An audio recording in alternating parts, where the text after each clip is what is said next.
பொங்கல் என்பது தமிழர் திருநாள் அப்படின்னு சொல்லப்படுது. ஒருவேளை கிறிஸ்தவங்களான பிறகு நீங்கள் ஆங்கிலேயராக மாறிட்டீங்கன்னா நீங்கள் பொங்கலை விட்டுருங்க. நாங்கள் கிறிஸ்தவங்களான பிறகும் தமிழர்களாகவே இருக்கிறோம். அதனால் we'll celebrate Pongal. Amen. Yes yes we are Tam Chris bro.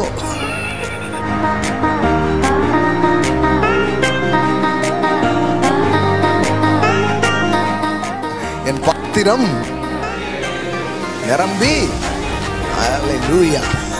ஆமாம், பொங்க பானை வச்சுட்டு போட்டுற வேண்டியதான். என் பாத்திரம் நிரம்பி வழிகிறது. ஆமென்.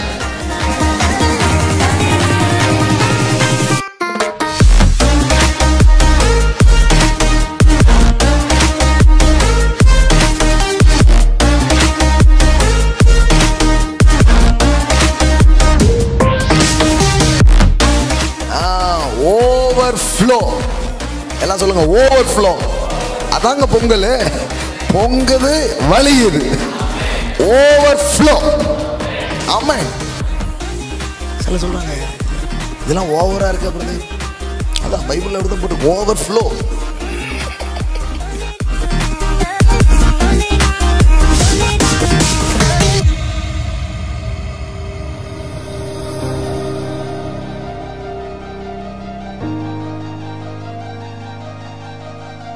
பிஸ்னஸ் பொங்கலாக இருக்கணும் விரும்புகிறார். ஆமென். உங்கள் ஆரோக்கியத்தில் பொங்கல் இருக்கணும் விரும்புகிறார். ஆமென். உங்கள் உறவுகளில் ஒரு பொங்கல் இருக்குன்னு என்ன பண்ணுறாரு, விரும்புகிறார். கடவுளுடைய ஐடியாங்க. Pongal is God's idea.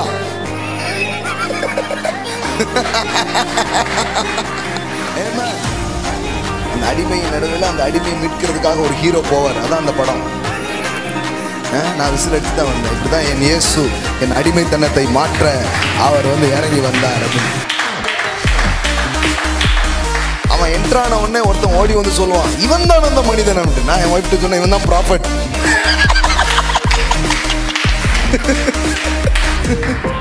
Who is this Jesus of Nazareth? He's a prophet, a great prophet.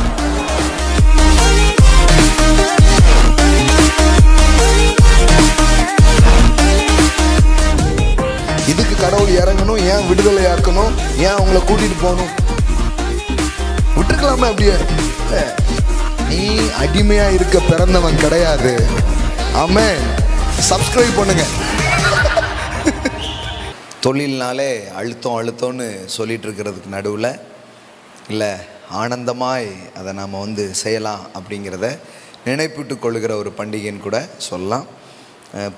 பொங்கல்னு சொல்கிறாங்களே, பொங்கலுக்கும் கிறிஸ்தவங்களுக்கும் என்னையா சம்பந்தம், சர்ச்சுக்கும் என்னையா சம்பந்தம் அப்படிங்கிற மாதிரி சிலர் என்ன பண்ணலாம், யோசிக்கலாம். போன பொங்கலில் அங்கே கரும்பு வச்சே டெக்கரேட் பண்ணியிருந்தோம். பொங்கல்ங்கிறது ஒரு கிறிஸ்தவர்களுக்கான ஒரு குறிப்பிட்ட மதத்திற்கான ஒரு பண்டிகையாக பார்க்கப்படுகிறது இல்லை. பொங்கல் என்பது தமிழர் திருநாள் அப்படின்னு சொல்லப்படுது. ஒருவேளை கிறிஸ்தவங்களான பிறகு நீங்கள் ஆங்கிலேயராக மாறிட்டீங்கன்னா நீங்கள் பொங்கலை விட்டுருங்க. நாங்கள் கிறிஸ்தவங்களான பிறகும் தமிழர்களாகவே இருக்கிறோம். அதனால் we'll celebrate Pongal. Amen. Yes yes we are Tam Chris bro. Yes, Tamil Christian. We call Tam Chris. So அதனால் நாங்கள் என்ன தான் உச்சரித்தாலும் நாங்கள் யார், தமிழன்டா. ஆமென். ஸோ ஒரு கடவுள் சில அடையாளங்கள்லாம் கொடுத்துருக்காரு. அந்த அடையாளங்களுக்காக நன்றி. பெருமை மிகுந்த ஒரு தமிழ் சமூகம். மொழிகளிலெல்லாம் மூத்த மொழி தாய்மொழி அப்படின்னு சொல்லப்படுது. இது வரைக்கும் அதை மிஞ்சிய வரலாறுகள் எதுவும் இல்லை. அதனால் நம்புகிறோம் கடவுள் அப்படி ஒரு பெருமை மிகுந்த மொழியில் நம்மளெல்லாம் பிறக்க வச்சுருக்கிறாருன்னா அது ஒரு ஸ்லாக்கியம், அது ஒரு பாக்கியம். அதுக்காக நன்றி சொல்லலாம். ஆமென். எஸ். ஒருவரை தாழ்வாக எண்ண வேண்டியதில்லை. அதற்காக நமக்கு இருக்கிற மேன்மையான காரியங்களை மதிக்காமலும் போகணும்னு அவசியம் கிடையாது. ஆமென். ஸோ யாரையும் தாழ்ச்சியாக நினைக்க வேண்டியதில்லை. எப்போ பிரச்சனை வந்துடுதுன்னா நம்மளை உயர்வாக நினச்சி இன்னொருத்தங்களை தாழ்வாக நினைக்கிறதெல்லாம் பிரச்சனை. எனக்கு உயர்வை கொடுத்துருக்காரு நன்றி நினச்சிட்டா ஒரு பிரச்சனையும் இல்லை பாருங்கள். ஸோ அதனால் தமிழ் நம்முடைய அடையாளங்களாய் நமக்கு இருக்கிறது. கிறிஸ்தவங்களாகும்போது நம்முடைய கலாச்சாரங்கள் ஒன்றும் மாற்றப்படுகிறது இல்லை. நம்முடைய கலாச்சாரங்களோடு கூட கிறிஸ்து. எல்லாம் சொல்லுங்கள், கலாச்சாரத்தோடு கிறிஸ்து. ஆமென். கிறிஸ்தவங்களான உடனே நீங்கள் ஐரோப்பியர்களாகவோ இல்லை வேறு ஆங்கிலேயர்களாகவோ அப்படிலாம் என்ன பண்ணுறதில்ல, மாறுறதில்ல பாருங்கள். அதனால் பாருங்கள், பொங்கல் அப்படிங்கிறது தமிழர்களுடைய திருநாள். ஆமென். அதனால் உலகமெங்கும் இருக்கிற தமிழர்களுக்கு பொங்கல் திருநாள் நல்வாழ்த்துக்களை முன்கூட்டியே இந்த ஆன்லைன் மூலமாக உலகமெங்கும் இருக்கிற தமிழ் சொந்தங்களுக்கு ராக் ஜீசஸ் ராயல் ஃபேமிலி திருச்சபையானது பொங்கல் தின வாழ்த்துக்கள், உழவர் தின வாழ்த்துக்கள் மகிழ்ச்சியோடு உங்களுக்கு அறிவிப்பதிலே நாங்கள் சந்தோஷப்படுகிறோம். Happy Pongal. Amen. Yes, that's wonderful things. நிறைய மேட்ரு அதுக்குள்ளே இருக்குது, நாம் பார்க்கலாம். சிலருக்கு அதிர்ச்சியாக இருக்கும், என்ன இதெல்லாம் சபையில் இப்படிலாம் சொல்கிறாங்களே அப்படின்ட்டு. அதிர்ச்சியாக வேண்டியதே இல்லை. உங்கள் பைபிள் வச்சுருந்தீங்கன்னா உங்கள் வேதாகமத்தை திருப்பிக்கோங்க. யாத்திராகமம் புஸ்தகம் 34வது அதிகாரம்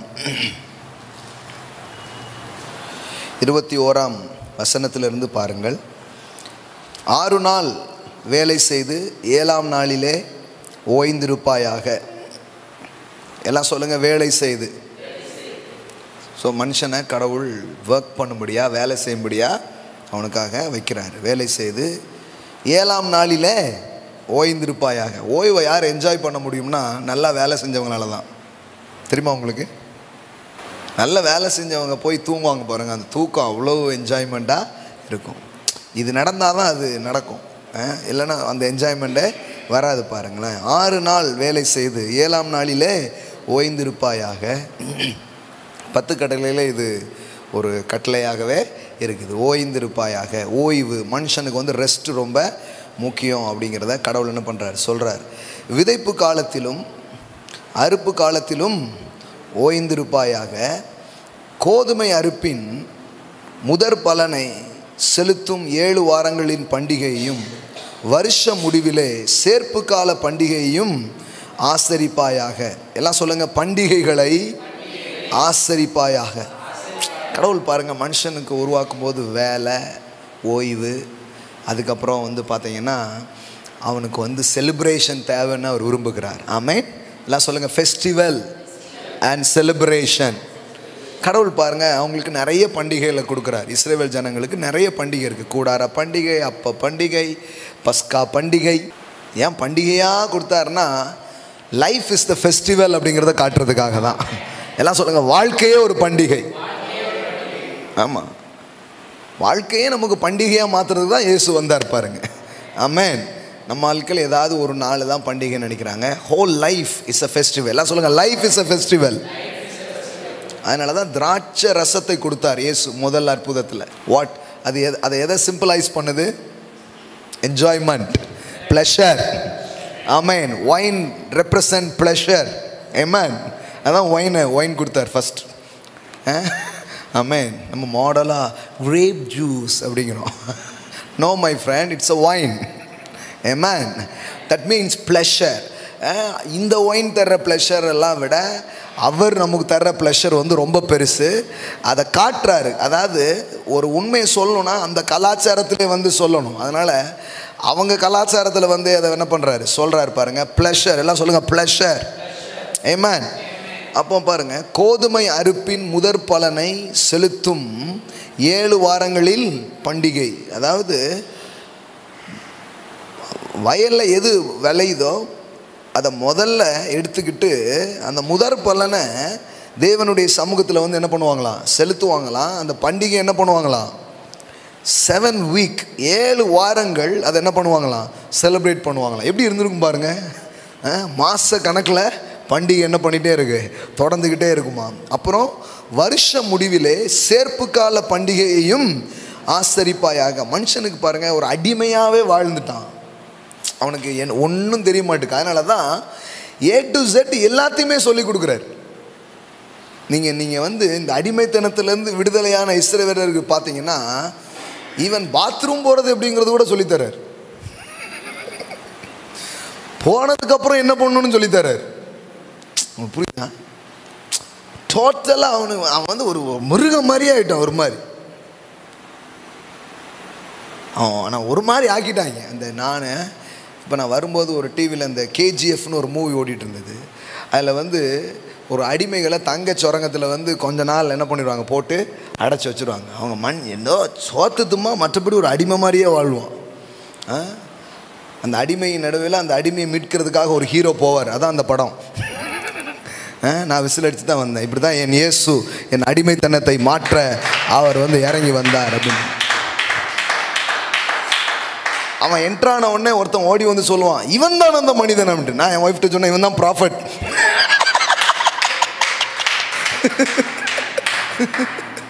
அதாவது எப்போவுமே ப்ராஃபஸி பண்ணுவாங்க. யாரும் பார்க்கறதுக்கு முன்னாடியே ப்ராஃபட் என்ன பண்ணுவார், பார்த்துருவார். அவர் வந்து கரெக்டாக சொல்கிறார், இவனே அந்த மனிதன். எல்லா தலையும் குனிந்திருக்கும் போது ஒரு தலை நிமிர்ந்து வருகிறது, அடிமைத்தனத்தை மாற்றுறதுக்காக.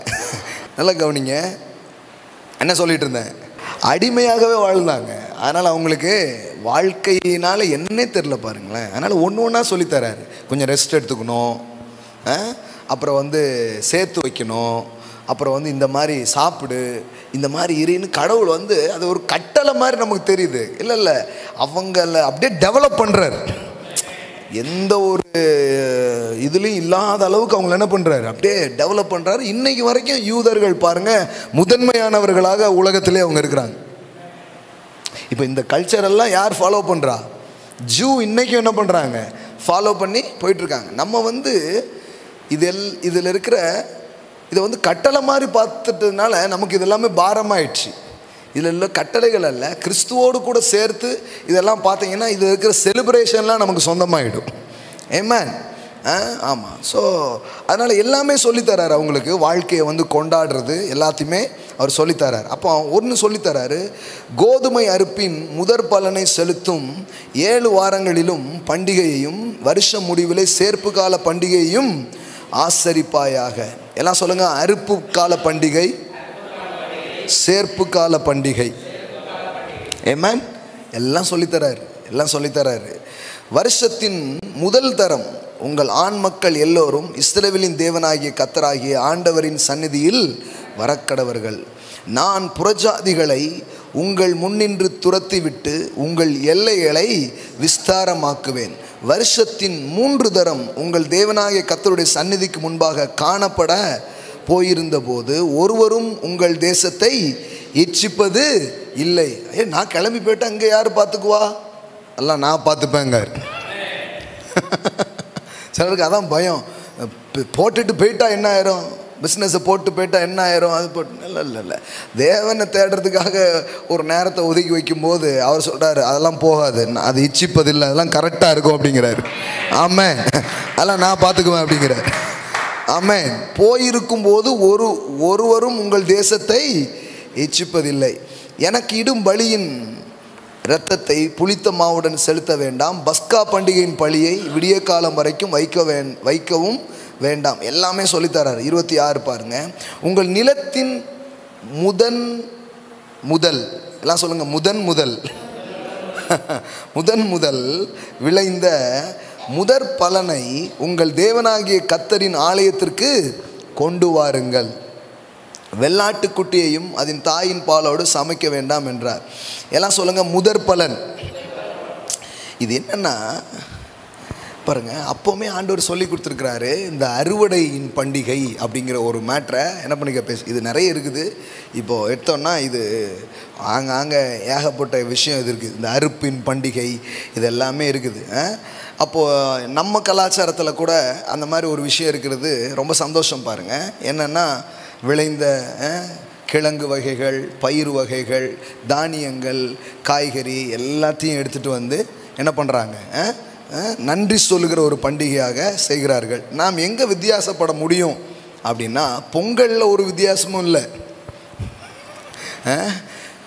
பொங்கலில் ஒரு வித்தியாசமும் இல்லை. எங்கே நம்ம வித்தியாசப்படுத்துகிறோன்னா, அவர்கள் என்ன நினைக்கிறார்கள், பொதுவாக சூரியன் தான் எல்லா அந்த நன்மைகளுக்கும் காரணமாக இருக்கிறது அப்படின்னு எண்ணி, ஸோ சூரியனுக்கு நன்றி சொல்லி என்ன பண்ணுறாங்க, இதை செய்கிறார்கள். அங்கு மட்டும்தான் நாம் வேறுபடுகிறோம்.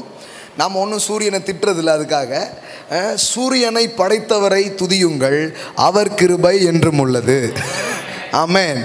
சந்திரனை படைத்தவரை துதியுங்கள், அவர் கிருபை என்றும் உள்ளது. ஆமென்.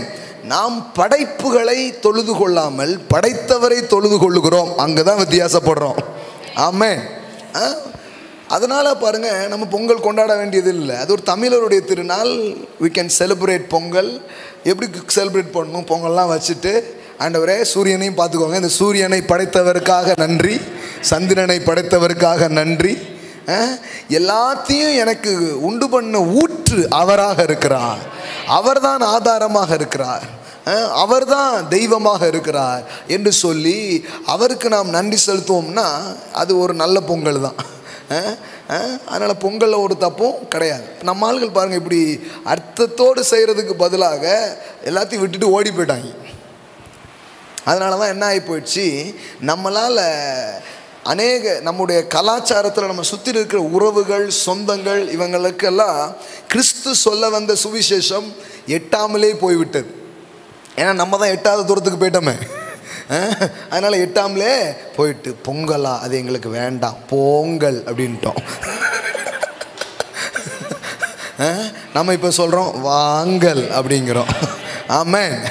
அப்படியே பொங்கல் பொங்கல்னு சொன்னதுனால அவன் பார்க்குறான், இது என்னடா இது, எத்தனையோ தலைமுறையாக வந்திருக்குது. ஆனால் அவங்களுக்கு தெரியல, அவங்க கையில் வச்சுருக்கிற வேதாகமத்தில் கூட தேவன் அறுப்பின் கால பண்டிகையை கொண்டாடுவதை குறித்து சொல்லியிருக்கிறார். ஆமென். இந்த வேதாகமத்தில் இருக்குது. பண்டிகையை செலிப்ரேட் பண்ணலாம். நாங்கள் பாருங்கள், இப்போ மாடல் சொசைட்டி நிறைய சிட்டிஸில் எல்லாம் நம்ம இப்போ நம்ம வயலில் உள்ளதெல்லாம் கொண்டு வரதில்லை, கடையில் போய் வாங்கிட்டு அதை எப்படியாவது மெயின்டைன் பண்ணுமே அப்படின்னு மெயின்டைன் பண்ணிக்கிட்டு இருக்கிறோம். ஆனால் அந்நாட்களில் எல்லாருக்குமே தொழில் வியாபாரம்னு எடுத்துக்கிட்டால் இதுதான் இருக்குது.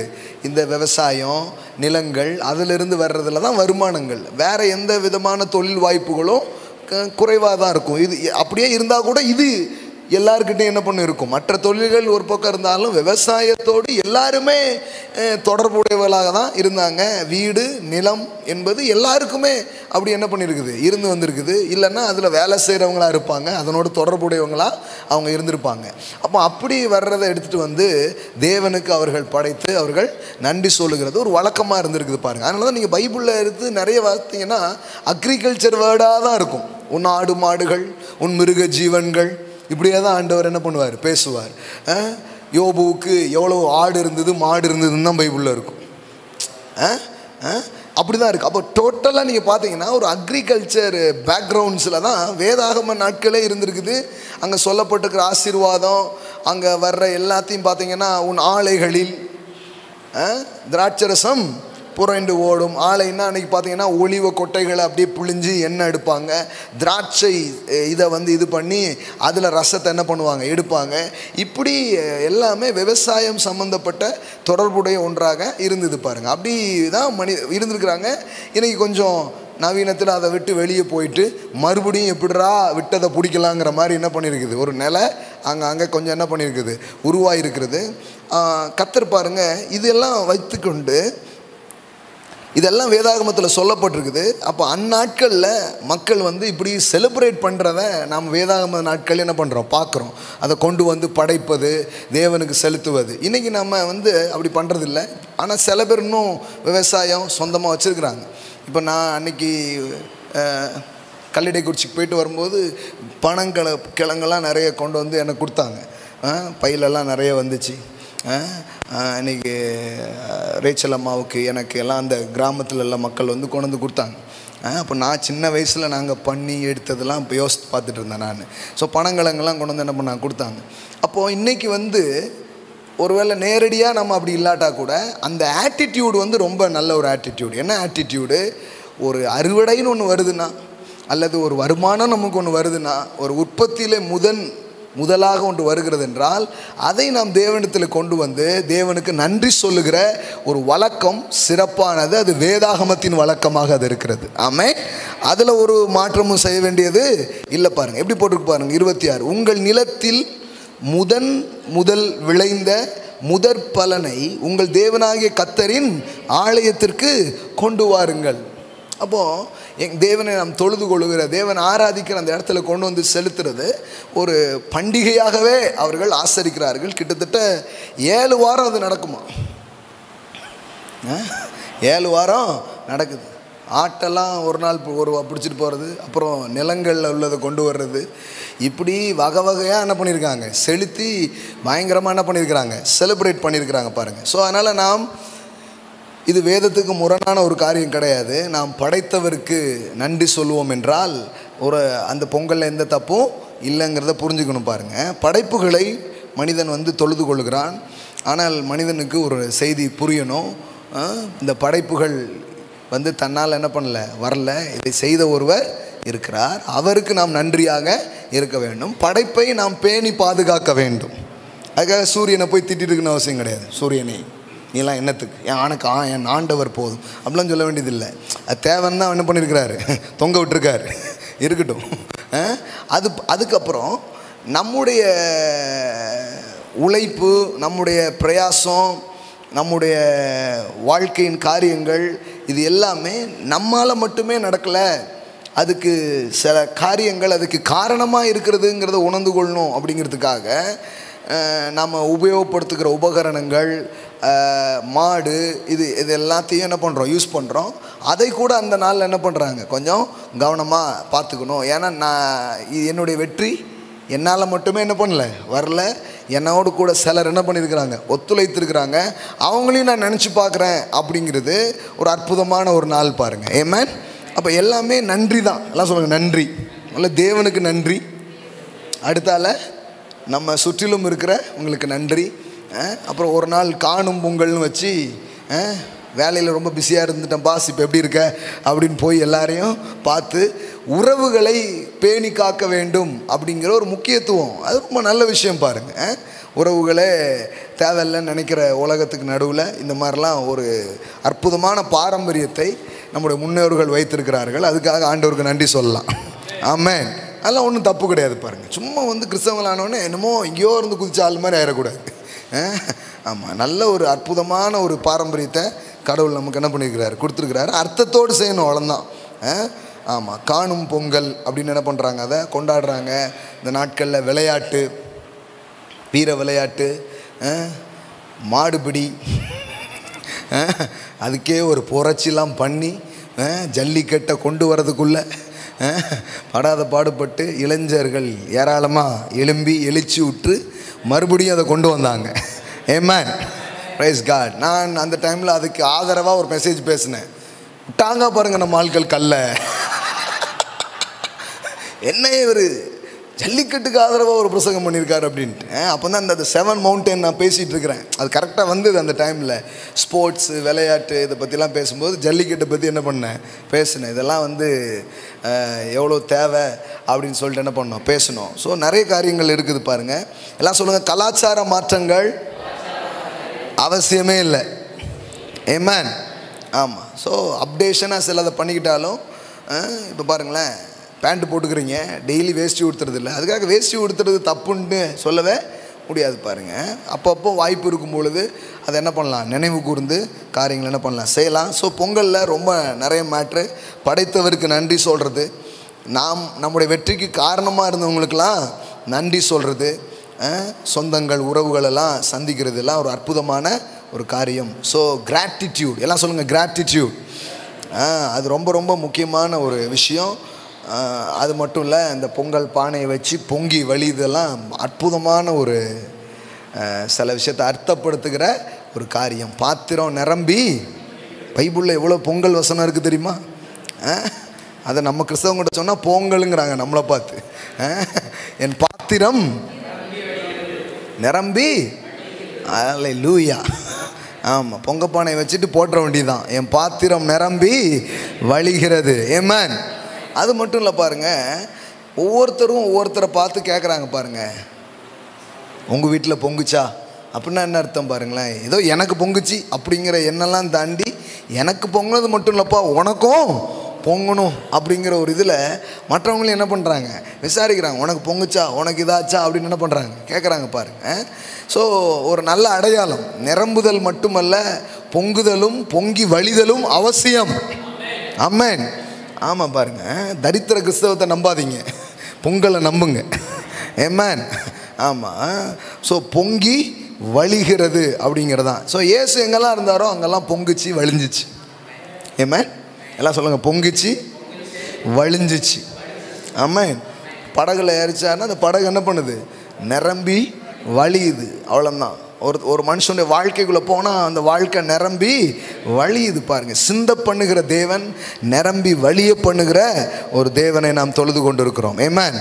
Price God. ஸோ அதனால் நிறைய மேட்ரு இருக்குது. அதெல்லாம் எடுத்துக்கிட்டு நம்ம கலாச்சாரத்தோடு என்ன பண்ணலாம், பயணம் பண்ணலாம். பண்ணோன்னா இந்திய தேசமும் சரி, தமிழகமும் சரி, மெய்யான கிறிஸ்துவை கண்டுகொள்ளும். ஆமென். ஆமாம், அதெல்லாம் ஒன்றும் பிரச்சனை கிடையாது. இதே தான், ஒன்றும் இல்லை. நீ இதை பண்ணுற, நான் அதை பண்ணுறேன், அவ்வளோதான் அவசியம். ஆமாம். எனக்கும் ஒரு சூரியன் இருக்குது, அவர் நீதியின் சூரியன். ஹல்லேலூயா.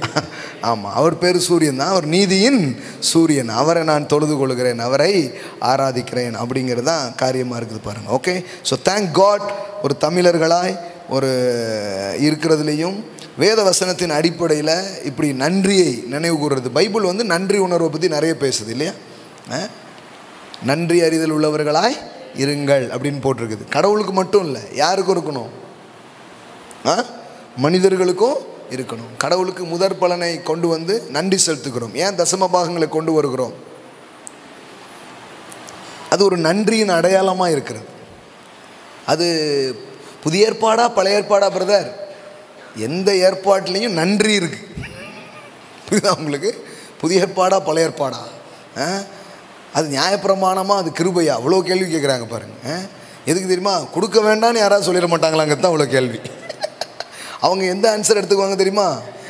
யார் கொடுக்க வேண்டாம்னு சொல்கிறாங்களோ அந்த ஆன்சர் எடுத்துக்குவாங்க. ஏன்னா இவங்களுக்கு கொடுக்க வேண்டாம், அதனால் கொடுக்க வேண்டாங்கிறத யார் சொல்லலான்ட்டு என்ன பண்ணிட்டு இருப்பாங்க, தேட்டே இருப்பாங்க. நியாயப்பிரமாணமாக கிருபையாங்கிறது இல்லைங்க, நன்றியாக இருக்கிறதுங்கிறது எல்லாத்துலேயுமே இருக்குது. ஆமென். நீதிமொழிகள் 3:10 நாம் வாசிக்கிறோம். நீதிமொழிகள் 3:10. உன் பொருளாலும் உன் எல்லா விளைவின் முதற்பலாலும் கர்த்தரை கனம் பண்ணு. நீ மட்டும் கனம் பண்ணு, அப்புறம் பணம் பண்ணு. ஆமென். பணம் பண்ணுதல்ங்கிறது எதில் இருக்குது? கனம் பண்ணுதல் தான் இருக்குது. ஆமென். ஹானர். அதனால் அடிக்கடி சொல்வேன், காணிக்கை அது ஏதோ ஆஃபரிங் அப்படிங்கிறத இவங்க நினச்சிக்கிறாங்க, சாதாரணமாக அதை எடுத்துகிட்டு போகிறாங்க. பைபிள் வந்து இங்கே எப்படி சொல்லுது பாருங்கள், அதுக்கு பேர் கணம். எல்லாம் சொல்லுங்கள், கணம். உங்கள் கையில் 10 ரூபாயோ 100 ரூபாயோ ஏதோ ஒரு பிரயாசப்படுறீங்க, ஒன்று வருது. வந்த உடனே அதில் முதல்ல எடுத்துகிட்டு தேவனிடத்தில் கொண்டு வரணுங்கிற எண்ணம் உங்களுக்கு வந்துடுச்சின்னு சொன்னால் நீங்கள் தேவனுக்கு நன்றியாக இருக்கீங்கன்னு அர்த்தம். அவ்வளோதான், சிம்பிள். அதை முதல்ல எடுத்து எங்கேயாவது வைக்கலாமா?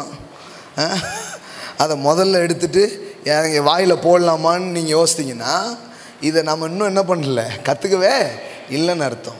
அன்றைக்கி பழைய ஏற்பாடோ புதிய ஏற்பாடோ எல்லா ஏற்பாட்லேயும் அதே தான். முதன்மையானதை முதலாக, வாஸ்தவமா முதலாக அப்படி என்ன பண்ணு கொண்டு வாங்குறாரு. அப்படி கொண்டு வர்றது நன்றியின் அடையாளம். எல்லாம் சொல்லுங்கள், நன்றியின் அடையாளம். இங்கே என்ன சொல்லியிருக்கு, அது ஒரு கணம் அப்படின்னு இருக்கு. கணம். கடவுளை ஒரு ஆள் எந்த இடத்துல வச்சிருக்கிறார் எப்படி தெரிஞ்சுக்கலாம்? அவர் ஆஃபரிங் கொடுக்கறதுலேருந்தே தெரிஞ்சுக்கலாம். என்னங்க அதுக்கு இதுக்கும் சம்மந்தம் இருக்கா? ஆஃபரிங்க்கும் ஆவிக்குரிய வாழ்க்கையும் சம்மந்தம் இருக்கா? ரொம்ப சம்மந்தம் இருக்குது. அதனால தான் இயேசு வந்து காணிக்கைப்பட்டி பார்த்துட்டு இருந்தார். இப்போ பாரு, எல்லாருடைய இதயமும் தெரிஞ்சிருப்பார் அப்படின்ட்டு. ஏன் தெரியுமா? கிவிங் வந்து இட்ஸ் ரிவீல் யுவர் ஹார்ட். அதனால தான் அடிக்கடி சொல்லுவேன், giving is not matter of money, it's a matter of mind. கொடுத்தல் என்பது பணம் சம்பந்தப்பட்ட விஷயம் அல்ல, அது மனம் சம்பந்தப்பட்ட விஷயம். ஆமென். Giving is the matter of mind. It's not just matter of money, it's a matter of mind. உங்கள் மனம் எங்கே இருக்கிறது என்பதை உங்கள் பணம் எங்கே செல்கிறது என்பதிலிருந்து கண்டுபிடிக்கலாம். இதுக்கு எதாவது எக்ஸ்ரே மிஷின் இருக்கா, ஏதாவது இருக்கான்னா ஈஸியாக கண்டுபிடிச்சிடலாம். அது எங்கே போகுது, அது எங்கே அதிகமாக போதோ அதை வச்சு என்ன பண்ணலாம், நம்ம கண்டுபிடிக்கலாம். கடவுள் ஒன்றும் நம்மகிட்ட மொத்தத்தை கொடுத்துருன்னு பெரிய ஜிஎஸ்டிலாம் நமக்கு போடல. அன்னையிலேருந்து இன்னைக்கு வரைக்கும் அதே 10 தான். அவர் ஒரு நாளும் தம்பி விலைவாசிலாம் கூடி போச்சுன்னு அவர் பர்சன்டேஜ் அவர் மாற்றினதே கிடையாது பாருங்க. ஆமென். ஆமாம், அவர் அதான் வச்சுருக்கிறாரு. நம்ம வேணால் நன்றி உணர்வில் பெருகி பெருகி நாம் 20 கொடுக்கலாம் 30 கொடுக்கலான்னு என்ன பண்ணலாம், அது போகலாம். அது நம்ம சந்தோஷத்தில் செய்கிற ஒரு காரியம். ஆனால் முதலாவது இதை கொண்டு வாங்குறாரு. இது சாதாரணமாக எடுத்துக்க வேண்டியதில்லை, அது ரொம்ப முக்கியமான ஒரு காரியம் பாருங்கள். அதுவும் பிஸ்னஸில் வளரணும்னு நினைக்கிறேன் நாம், அதுக்கும் இதுக்கும் சம்மந்தம் இருக்குங்காரு. ஏன்னா அதுக்கு அடுத்த வசனமே டைரெக்டாக எதோடு அட்டாச்சாக இருக்குது பாருங்கள். அப்பொழுது உன் களஞ்சியங்கள் உன் ஆலைகளில் கனம் பண்ணுறதுக்கும் அக்கௌண்ட் நிரம்பி இருக்கிறதுக்கும் பிஸ்னஸ் நல்லா போகிறதுக்கும் கனெக்ஷன் இருக்குங்கிறாரு. எஸ், இன்னைக்கு யூதர்கள் நம்புகிறார்கள், அது ரொம்ப கிரமமாக அவர்கள் அதை செய்கிறார்கள். அதனால் பாருங்கள், இன்றைக்கும் உலகத்தில் மிகப்பெரிய செல்வத்தின் காரியத்தையும் இன்ஃப்ளூயன்ஸ்டான இடத்துலையும் இன்றைக்கி யூதர்கள் இருக்கிறதுல ஆச்சரியமே இல்லை பாருங்களேன். ஏன்னா கடவுளுடைய மாறாத பிரமாணங்களை அவர்கள் இன்றைக்கும் என்ன பண்ணியிருக்கிறாங்க, அப்படியே பிடித்து வச்சுருக்காங்க. நம்ம ஆட்கள் பாருங்களேன், பர்சனை எடுத்துக்கிட்டோம், பிரின்சிபிள்ஸை விட்டுட்டோம். ரெண்டுமே தேவை, ரெண்டுமே தேவைன்னு. இயேசுவும் நமக்கு தேவை, வேதாகமத்தினுடைய பிரின்சிபிள்ஸும் நமக்கு தேவை. சிலர் பிரின்சிபிள்ஸை வச்சுக்கிறாங்க, பர்சன் ஆஃப் ஜீசஸை விட்டாங்க. அவங்க என்னது, the principles of the Bible அது மட்டும் எடுத்துட்டாங்க. அது எடுத்தும் பெரிய ஆளாக இருக்கிறாங்க. ஆனால் அவங்க வாழ்க்கையில் இந்த பர்சன் ஆஃப் ஜீசஸ்ங்கிறது இல்லை. நம்ம ஆட்கள் பாருங்கள், ஏசு போதுமே போதுமே போதுமே போதுமேன்ட்டு அப்படியே உட்காந்துட்டாங்க. அவங்க இன்னொன்னையும் அவங்க என்ன பண்ண வேண்டியிருக்குது, சேர்க்க வேண்டியது இருக்குது. அது என்னது, the principles of the Bible. அது வேதாகமத்தினுடைய சில கோட்பாடுகளை அவர்கள் எடுத்துக்கொள்ள வேண்டும். ரெண்டும் சேர்ந்தாதான் வெற்றி வரும். தேவனை தேடுங்கள் அப்படிங்கிறது மட்டும் இல்லை, அவருடைய ராஜ்யத்தையும் அவருடைய நீதியையும் தேடுங்கள். எல்லாம் சொல்லுங்க, நீதி. அதை நீ போய் பார்த்தீங்கன்னா என்ன போட்டிருக்கோம், ஹிஸ் பிரின்சிபிள்ஸ், ஹிஸ் லாஸ். அவர் ஏற்படுத்தியிருக்கிற சில காரியத்தை என்ன பண்ணுங்க, தேடி போங்க. ரெண்டுமே அவசியமாக இருக்குது. எல்லாம் சொல்லுங்கள், முதற் பலனால் அவரை கனம் பண்ணு. அப்போது ஒரு வருமானம் வருது, ஒரு விளைச்சல் வருது, அதை எடுத்துகிட்டு முதல்ல நான் கொண்டு வர்றேன் அப்படின்னு சொன்னால் ஐ ஹானர் மை காட். எல்லாம் சொல்லுங்கள், தேவனை கனம் பண்ணுகிறோம். ஆமே, பணம் பண்ணணும்னு நினைக்கிறாங்க. நான் சொல்கிறேன், கனம் பண்ணணும்னு நினைங்க. அப்புறம் தன்னால் இது நடக்க ஆரம்பிக்கும். ஆமேன், ஆட்டோமேட்டிக்லி இது என்ன பண்ண ஆரம்பிக்கும், நடக்க ஆரம்பிக்கும். ஏன்னா ஐஸ்வர்யமும் கனமும் உம்மாலே வருகிறது. ஆண்டவரே, உம்மிட்டிருந்து தான் நான் பெற்றுக்கொள்கிறேன், உம்மிடத்துலேருந்து தான் அது எனக்கு வருகிறது, அதனால் நான் உம்மை கனம் பண்ண விரும்புகிறேன் அப்படின்னு இந்த ஃபர்ஸ்ட் ஃப்ரூட். எல்லாம் சொல்லுங்கள், ஃபர்ஸ்ட் ஃப்ரூட். அந்த ஃபர்ஸ்ட் ஃப்ரூட் செலிப்ரேஷன் தான் பொங்கல். அந்த முதற் பலனை படைத்து நன்றி சொல்லுகிற அதுதான் என்னது, பொங்கல். நம்ம பாருங்கள், நமக்கு ஒவ்வொரு நாளையும், அப்போ வருஷத்தில் சில நாள் தான் இருந்தது, ஆனால் நமக்கு மாதம் மாதம், ஏன் சிலருக்கு வாரம் சிலருக்கெல்லாம் டெய்லி இன்கம்ஸை கொடுத்துருக்குறாரு. அப்போனா அவங்க டெய்லி பொங்கல் கொண்டாடலாம். ஆமே, சில பேருக்கெல்லாம் மணி நேரத்தில் இருக்குது. ஆமே, ஆமாம், சிலருக்கெல்லாம் நிமிஷ கணக்கில் கூட இருக்குது. ஹல்லேலூயா. ஆமாம், உடனே கடன் பண்ணுறதுக்கு ஒரு பெரிய வாய்ப்பு. அதனால் ஆண்டவர் ஆன்லைன் டிரான்சாக்ஷன்லாம் வச்சுருக்கிறாரு. சிலர் கடைசியில் மேட்ருக்கு வந்துட்டார் அப்படின்ட்டு வருவோம்ல, எப்படிங்கிறதும் சொல்லும் இல்லையா. ரொம்ப முக்கியம். முதற் பலனால் கர்த்தரை கனம் பண்ணு, அப்பொழுது உன் களஞ்சியங்கள் பூரணமாய் நிரம்பும். எல்லாம் சொல்லுங்கள், என் அக்கௌண்ட் நிரம்பி இருக்கும். கடவுளுடைய ஆசையை பாருங்களேன். தங்களிடம் போதுமான பேலன்ஸ் இல்லை அப்படி ஒரு சத்தத்தை நீங்கள் கேட்கவே கூடாதுன்னு அவர் விரும்புகிறார். ஃபோன்லேயும் சரி அக்கௌண்ட்லேயும் சரி, தங்களிடத்தில் போதுமான பேலன்ஸ் இல்லாத காரணத்தினால். எத்தனை வாட்டி முன்னாடி இது கேட்டிருக்கேன் தெரியுமா? அப்புறம் தான் இப்போ அந்த மாதிரி அந்த சத்தமே இல்லை. சார் நிறைய வச்சுருக்கீங்களே, இதில் இன்வெஸ்ட் பண்ணாமன்னு ஃபோனாக வருது. இல்லைங்க, நான் ஏற்கனவே பெரிய கிங்டம் இன்வெஸ்டரில் இருக்கிறேன், அங்கே தான் 100 மடங்கு தர்றாங்க, நீங்கள் அவ்வளோ தர்றது இல்லை. ஒருவன் ராஜ்யத்தில் விதைச்சானா அவன் இன்மையிலும் மறுமையிலும் 100 மடங்கு அறுப்பான்னு போட்டிருக்குது. ஆமென். எஸ். அதனால் கிங்டமில் இன்வெஸ்ட் பண்ணுறது தான் பெரிய இன்வெஸ்ட்மெண்ட். ஆமென்.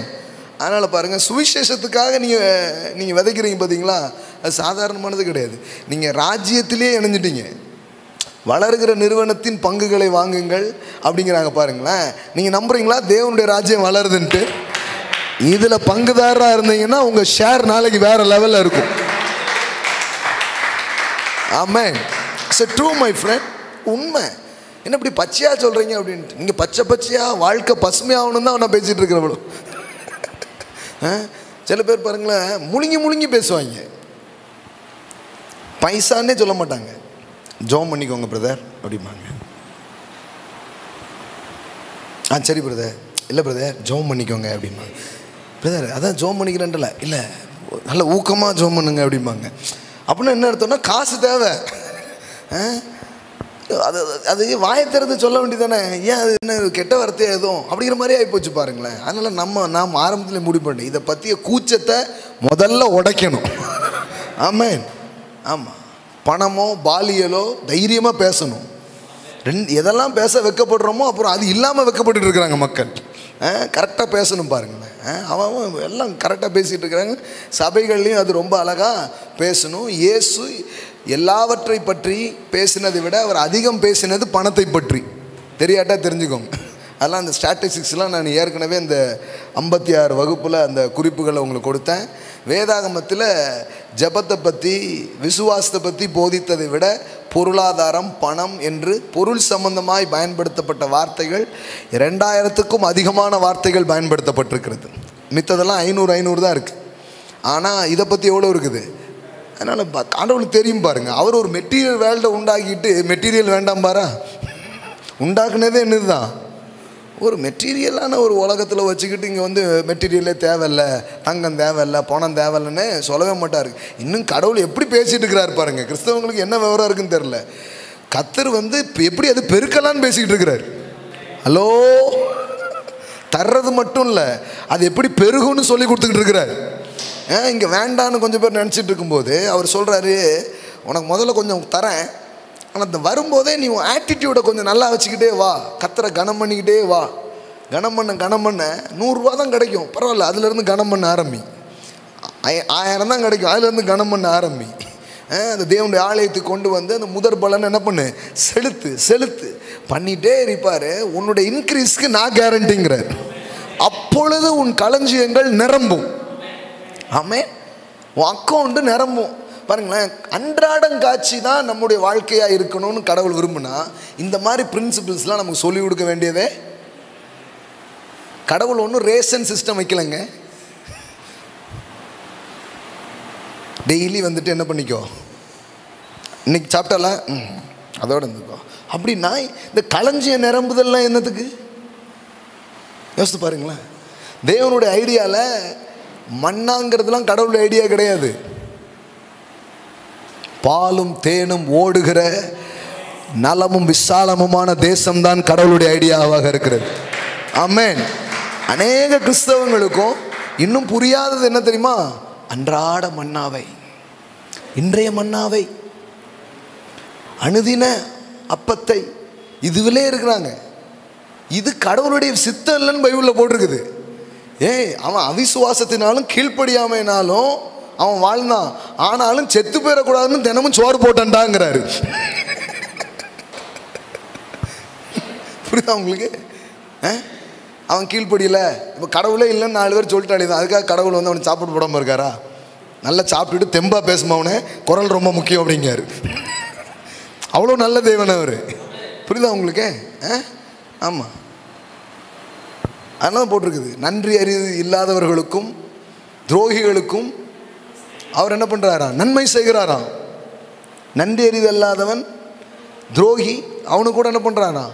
நன்மை செய்கிறார். நல்லோர் மேலும் தீயோர் மேலும் மழையை வருஷிக்க பண்ணுகிற அந்த அளவுக்கு அவர் தாராளமாக இருக்கிறாரியா. ஆமென். பட்னியாக பட்னி என்னை திட்டாத, நல்லா சாப்பிட்டுட்டு நல்ல என்னை திட்டு அப்படிங்க. அவர் அது ஒன்றும் பிரச்சனையே கிடையாது. சாப்பிட்ற நேரம் வந்துட்டு கரெக்டாக போய் சாப்பிட்டுட்டு வா, அப்புறமா என்னை பற்றி பேசு அப்படிங்காரு. இது தெரியல பாருங்கள் நிறைய பேருக்கு. கடவுள் எப்படிப்பட்ட கடவுளுங்கிறது அவங்களுக்கு புரியல, அதனால அவங்களாம் பேசிகிட்டு இருக்காங்க பாருங்களேன். கவனிங்க, அன்றாடம் தான் கடவுளுடைய ஐடியானா நிரம்புதல்லாம் அவர் சொல்ல வேண்டியதே கிடையாது. உன் களஞ்சியம் பூரணமாய் நிரம்பும். அப்போ மன்னாங்கிறது கடவுளுடைய ஐடியா இல்லை. கடவுளுடைய ஐடியா அது பாலும் தேனும் ஓடுகிற நலமும் விசாலமுமான தேசத்திற்கு உங்களை கொண்டு போய் சேர்க்க நான் இறங்கினேன் அப்படிங்கிறார். ஆமென். அவர் இறங்கினது அதுக்காக தான், அதுக்காகவே இறங்குறாராம். ஆமென். சரி, வாழ்கிற வரைக்கும் அடிமையாக வாழ்ந்துட்டு செத்து பரலோகம் வந்து சேருன்னு இருக்க வேண்டியதானே. இதுக்கு கடவுள் இறங்கணும், ஏன் விடுதலையாக்கணும், ஏன் அவங்கள கூட்டிகிட்டு போகணும்? விட்டுருக்கலாமே அப்படியே. இல்லை, நீ அடிமையாக இருக்க பிறந்தவன் கிடையாது. ஆமென். நீ அன்றாடங்காட்சியாக இருக்க பிறந்தவன் கிடையாது. அவன் அடிமைத்தனத்தை முறித்து அடிமைத்தனத்திலிருந்து வெளியே கொண்டு வந்து அவனை கிடைக்க வேண்டிய அரியஸு போனஸு சம்பளம் எல்லாம் ஒட்டு மொத்தமாக கலெக்ட் பண்ணி அவன் கையில் கொடுத்து வெள்ளியோடும் பொன்னோடும் புறப்பட பண்ணினார். ஆமென். கடவுள் எந்த மாதிரி வேலையில் இருக்கிறாருங்கிறத நீங்கள் கரெக்டாக புரிஞ்சுக்கோங்க. வராத பணத்தை வசூல் பண்ணி கொடுப்பாரு, கிடைக்காத செல்வத்தை உங்கள் கையில் கொண்டு வந்து அவர் கொடுப்பார். அதுக்காகவே அவர் கிரியை செய்கிற ஒரு தேவனுங்க. கடவுளுக்கும் இதுக்கும் சம்பந்தம் இல்லைன்னு நினைக்கிறதுனால தான் மக்கள் இல்லாமல் உட்காந்துட்டு இருக்காங்க. ஏன்னா அந்த சபைகளில் போதிக்கிறது இல்லை. சபையில் வந்து அது ஒரு அநாகரிகமான வார்த்தைங்கிற மாதிரி பேசிட்டாங்க. காணிக்க டைமில் மட்டும் நல்லா பேசுவாங்க, நிறைய போடுங்க அப்படின்ட்டு. நிறைய இருந்தால் தானே போட முடியும். நிறைய வர்றதுக்கு ஒன்றுமே சொல்லிக் கொடுக்குறது இல்லை. ஒரு நிறைய போடுங்க மட்டும் சொன்னால் எங்கேருந்து போட தான் செய்யணும். பண்ண முடியாது பாருங்களேன், பண்ண முடியாது. ஆனால் அந்த அடிமையாக இருந்த மக்களுக்கு கடவுள் பாருங்கள் அதெல்லாம் சொல்லி மன்னா கொடுத்துட்டே இருக்கிறார். இது என்னன்னா அதான்டா மன்னா, வாட் இஸ் திஸ், அதான் அது பேர். இது என்ன அப்படின்னா அதுக்கு பேர் என்னது? மன்னா. மன்னான்னு என்ன தெரியுமா? வாட் இஸ் திஸ் அப்படின்னு அர்த்தம். அதான் கொடுத்தார். இப்போ அதே பேராகி போச்சு. அவன் அதிலே வாழணும்னு அவர் நினைக்கல. சீக்கிரமாக இதை தாண்டி உனக்காக நான் ஒரு தேசத்தை வச்சிருக்கிறேன், உனக்காக ஒரு வாழ்க்கையை வச்சிருக்கிறேன், அது பாலும் தேனும் ஓடுகிற. பாலும் தேனும் கிடைக்கிற ஊர் இல்லைங்க, அதில் ஒரு விசேஷமும் கிடையாது. அதான் எல்லா ஊர்லேயும் பால் கிடைக்குமாங்க. பாலும் தேனும் ஓடுகிற, ஆமென், ஓடுகிற ஒரு தேசத்துக்கு நான் உன்னை கூட்டிகிட்டு போகிறேன். அதுதான் கடவுளுடைய ஐடியா. செழிப்பான இடத்திலே அவர் உங்களை கொண்டு வந்து விட்டார். அப்போ அன்றாடம் தான் கடவுளுடைய ஐடியானா இதெல்லாம் இருக்கவே இருக்காத. உன் பொருளால் உன் விளைவின் முதற்பலனால் கர்த்தரை கனம் பண்ணு, அப்பொழுது உன் களஞ்சியங்கள் பூரணமாய், எல்லாம் சொல்லுங்க, பூரணமாய் நிரம்பும். உங்கள் வாழ்க்கை பொங்கலோ பொங்கல்னு இருக்க விரும்புகிறாருங்க. ஆமென். எஸ், ஆமென். பூரணமாய் நிரம்பும். எல்லாம் சொல்லுங்க, பூரணமாய் நிரம்பும். என்ன அந்த வார்த்தையில் எவ்வளோ வருது பாருங்க. ஃபுல்லாக அப்படியே நிரம்பும். அக்கௌண்ட்லாம் நிரம்பி இருக்கணும். அப்படியே பர்ஸு கொஞ்சம் பெருசாக இருக்கும்போது அப்படி இருக்கும் பாருங்க. ஒன்று பா என்ன மாதிரி ஒரு சந்தோஷம்.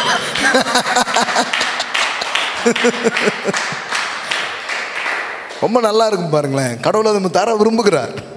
ஆமென். எஸ், அதெல்லாம் தேவையில்லை அப்படிலாம் சொல்ல பாருங்களேன். அதெல்லாம் ரொம்ப முக்கியம். களஞ்சியம் பூரணமாக நிரம்பட்டும். என் பிள்ளை பதட்டத்தோடு வாழ வேண்டாம், ஒரு பாதுகாப்பின் உணர்வோடு வாழட்டும். நான் இருக்கிறேன்னு தெரியும், ஆனாலும் இது கொஞ்சம் கண்ணு முன்னாடி இருந்தாலும் தைரியமாக இருக்கான்.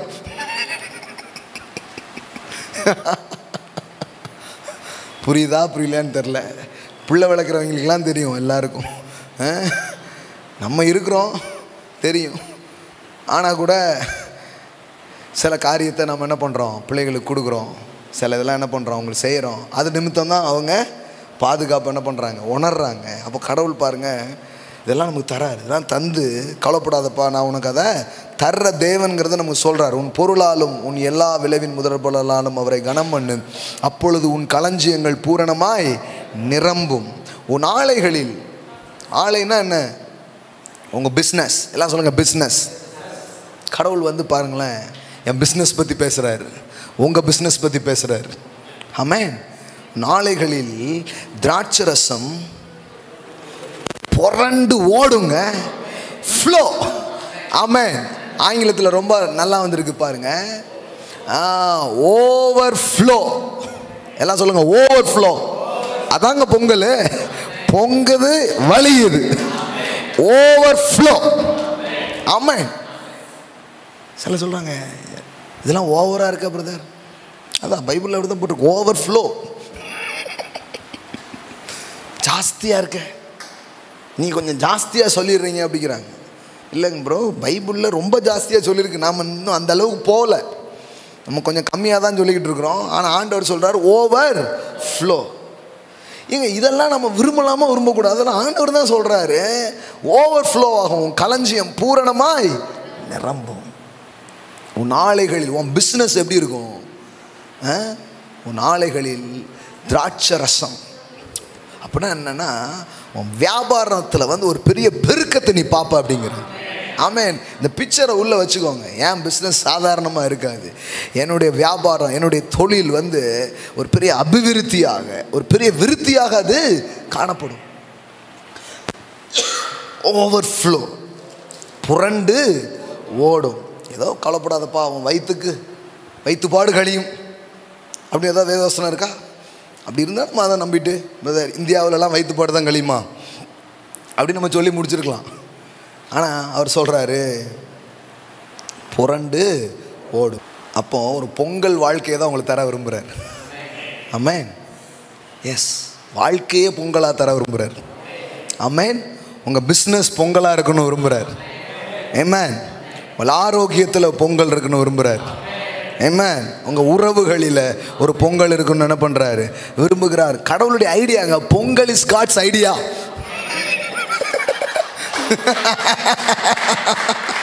ஆமென். Pongal is God's will, God's perfect will. It is Pongal. Amen. ஆமாம், பாருங்களேன், நம்ம என்னமோ நினச்சிக்க கூடாது. கடவுள் பொங்காத கூட பொங்க வச்சிருவார். ஆமென். ஆமாம், ட்ரையாக இருக்க கொஞ்சோல இருக்கன்னா அவர் பொங்க வச்சிருவார். ஆமென். எஸ், எல்லோரும் சாப்பிட்டு திருப்தி அடைந்து மீதம் எடுத்தார்கள். அதான் பொங்கல். இயேசு வனாந்தரத்தில் இருந்தாலும் பொங்கல் உண்டு. ஆமென். கொஞ்சம் தானே இருக்கு, இப்போ பாரு பொங்க வைப்பாரு பாரு அப்படின்னு பொங்க வச்சாரு பாருங்க. எல்லாரும் சாப்பிட்டு திருப்தி அடைந்து 12 கூட மீதி. ஆமென். அங்க புள்ள பேசிக்கிறாங்க, பொங்குச்சா வயிறு நிறம் வீங்கிச்சா, நல்லா வீங்கிட்டியா, இயேசுகிட்ட வந்து பாரு என்ன வீக்கும். எல்லோரும் சாப்பிட்டு திருப்தி அடைந்து மீதம் வனாந்தரத்திலேயே ஒரு பொங்கல். இயேசு இருந்தா வனாந்தரத்தில் கூட பொங்கல் வருங்க. இங்கே எப்படி நடக்கும், அங்கே எப்படி நடக்கும்? கர்த்தர் வர வைப்பார். வழி இல்லாத இடத்துல, நடக்காத இடத்துல, சின்ன சின்ன ரிசோர்ஸை வச்சு பெரிய பொங்கலை உண்டு பண்ண அவரால் முடியும். உங்களிடத்தில் இருக்கிற குறைந்த சிறிய காரியங்களை வைத்து இந்த பெரிய தேவன் மிகப்பெரிய பொங்கலை வாழ்க்கையில் உங்கள் பிஸ்னஸில் கொண்டு வர முடியும். அவரால் தர முடியும். அவரால். ஆமென். நம்புங்க. என் வாழ்க்கை அப்படி தான் இருக்கும், நம்புங்க. அது அப்படி தான் என் குடும்பம் இருக்கும், என்னுடைய பிரயாசம் இருக்கும், என்னுடைய பொருளாதாரம் இருக்கும். அதை நம்புங்க. கடவுளுடைய சித்தம் அதுவாக இருக்கிறது. தாவீது இன்னொரு படி போய் அதை ரொம்ப ஆழமாக சொல்லிட்டார். என் பாத்திரம் ஏன் நிரம்பி வழியுது? The Lord is my shepherd. கர்த்தர் என், அதனால் என் பாத்திரம் நிரம்பி வழியுது. பொங்கலோ பொங்கல். ஆமென். எல்லாம் சொல்லுங்க, நிரம்பி வழியுது. ஆமென். எஸ், பாட்டு அதான் பாடுறான், நல்ல பாட்டு. என் பாத்திரம் நிரம்பி வழியுது. It's bubbling, it's bubbling, it's bubbling in my soul, it's bubbling. எல்லாமே பப்ளிங் ஆக போகுது. இந்த மாதிரி நல்ல செய்தியை வருஷ துவக்கத்தில் சொல்லணுங்க. ஆமென். ஆமாம், இவங்க சொல்லவே மாட்டுக்காங்க. ஃபுல்லாக ஆஸ்திரேலியாவில் பிடிச்சது இந்தியாவில் பிடிக்க போதுங்க. அப்பாவிகளா, உங்களை நம்பி 1ஆம் தேதி வந்து உட்கார்ந்தா சுனாமி இனிமேலாம் வீட்டுக்குள்ளே வந்துடுங்க. ஏற்கனவே வீட்டில் சுனாமி இருக்கலாயா? இது 1ஆம் தேதி உட்காந்து பாருங்க. அவன் ட்ரெயினை பிடிச்சி பிளேட்டை பிடிச்சி வந்து உட்காந்துட்டு இருக்கான். ஏதாவது ஐயா சொல்லுவார் அப்படின்னு பக்கம் பக்கமாக வச்சுக்காரு எடுத்து. பார்த்துக்கோ, மாவன ஒன்றை பொங்க வச்சிருவார் அப்படி. அது வேற.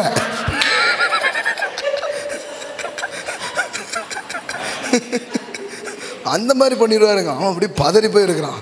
சரி, ஊழியக்காரர் ஏதோ சொல்கிறாரு, நம்ம சீக்கிரம் வந்து தப்பு தான். எப்படியாவது காணிக்க போட்டு படாருன்னு என்ன பண்ணிடுவோம், கிளம்பி போயிடுவோம். என்னத்தையோ என்ன பண்ணுறாரு, பேசிக்கிட்டு இருக்காரு. தேவ மனுஷனுக்கு விரோதமாக ஒன்றும் பேசக்கூடாது. வருது மனசில் 1000 தோணுது, இருந்தாலும் வேண்டாம் அப்படின்னு என்ன பண்ணுறான், அவன் கிளம்பிடுறான் பாருங்க. ஃபுல் அண்ட் ஃபுல் இதான் நடக்குது. ஏன் இது சொல்லக்கூடாது இந்த மாதிரிலாம் வருஷத்து துவக்கத்தில் இப்படிலாம்? அதனால தான் பாருங்கள் சிலர் இப்படிலாம் பாருங்கள். அதான் இப்போ நான் கூட என்ன சொல்லுது, இப்படிலாம் பேசுனீங்கன்னா அவங்க கூட கரெக்டாக பேசலாம். தை பிறந்தா வெளி பிறக்குங்க. ஆமென். நான் அவன் பக்கம்தான் இருக்கேன். நீங்களாம் இப்படி சொன்னீங்கன்னா அவன் பேசாட்டி நான் அங்கே போயிடுவேன். அப்படி சொல்லும் போல தான் இருக்குது. தை பிறந்தா நான் சொல்லிட்டேன், இயேசு எப்போ பிறந்தாரோ அப்பவுமே எனக்கு எல்லாம் பிறந்துருச்சு. ஆமென். அவர் பிறந்த போதே சகல நாள் எனக்கு நன்மை பிறந்துருச்சு, ஆசீர்வாதம் பிறந்துருச்சு, உயர்வு எனக்கு பிறந்துருச்சு. ஆமென். அட்லீஸ்ட் ஒரு நாளாவது அவங்க அப்படி பேசுகிறாங்கல்ல, அந்த அளவுக்காவது நம்பிக்கை இருக்குது. அப்போ நீங்கள் மேலான நம்பிக்கை பெற்றிருக்கிறீங்க. நீங்கள் ஒவ்வொரு நாளும் சொல்லணும், இந்த நாள் கர்த்தர் உண்டு பண்ணின நாள், இதில் மகிழ்ந்து களி கூறுங்கள். இதில் இந்த நாள் ஒவ்வொரு நாளும் உங்களுக்கு ஆசீர்வாதமாக இருக்கு. ஆமென். நான் என்றைக்குமே நம்பிக்கையாக இருக்கிறவங்கள பழிக்கிறதே இல்லை, அவங்கள பாராட்ட தான் செய்வேன். ஊழியக்காரங்களை தான் கொஞ்சம் கடிசாக பேச வேண்டியது இருக்குது. குடுகுடுப்புக்காரனால நான் பாராட்ட தான் செய்கிறேன். ஏன்னா அவன் 10 ரூபா வாங்கிட்டு நல்ல காலம் பிறகுதுங்க, இவங்க 10ல் 1 வாங்கிட்டு சொல்ல மாட்டேங்காங்களே.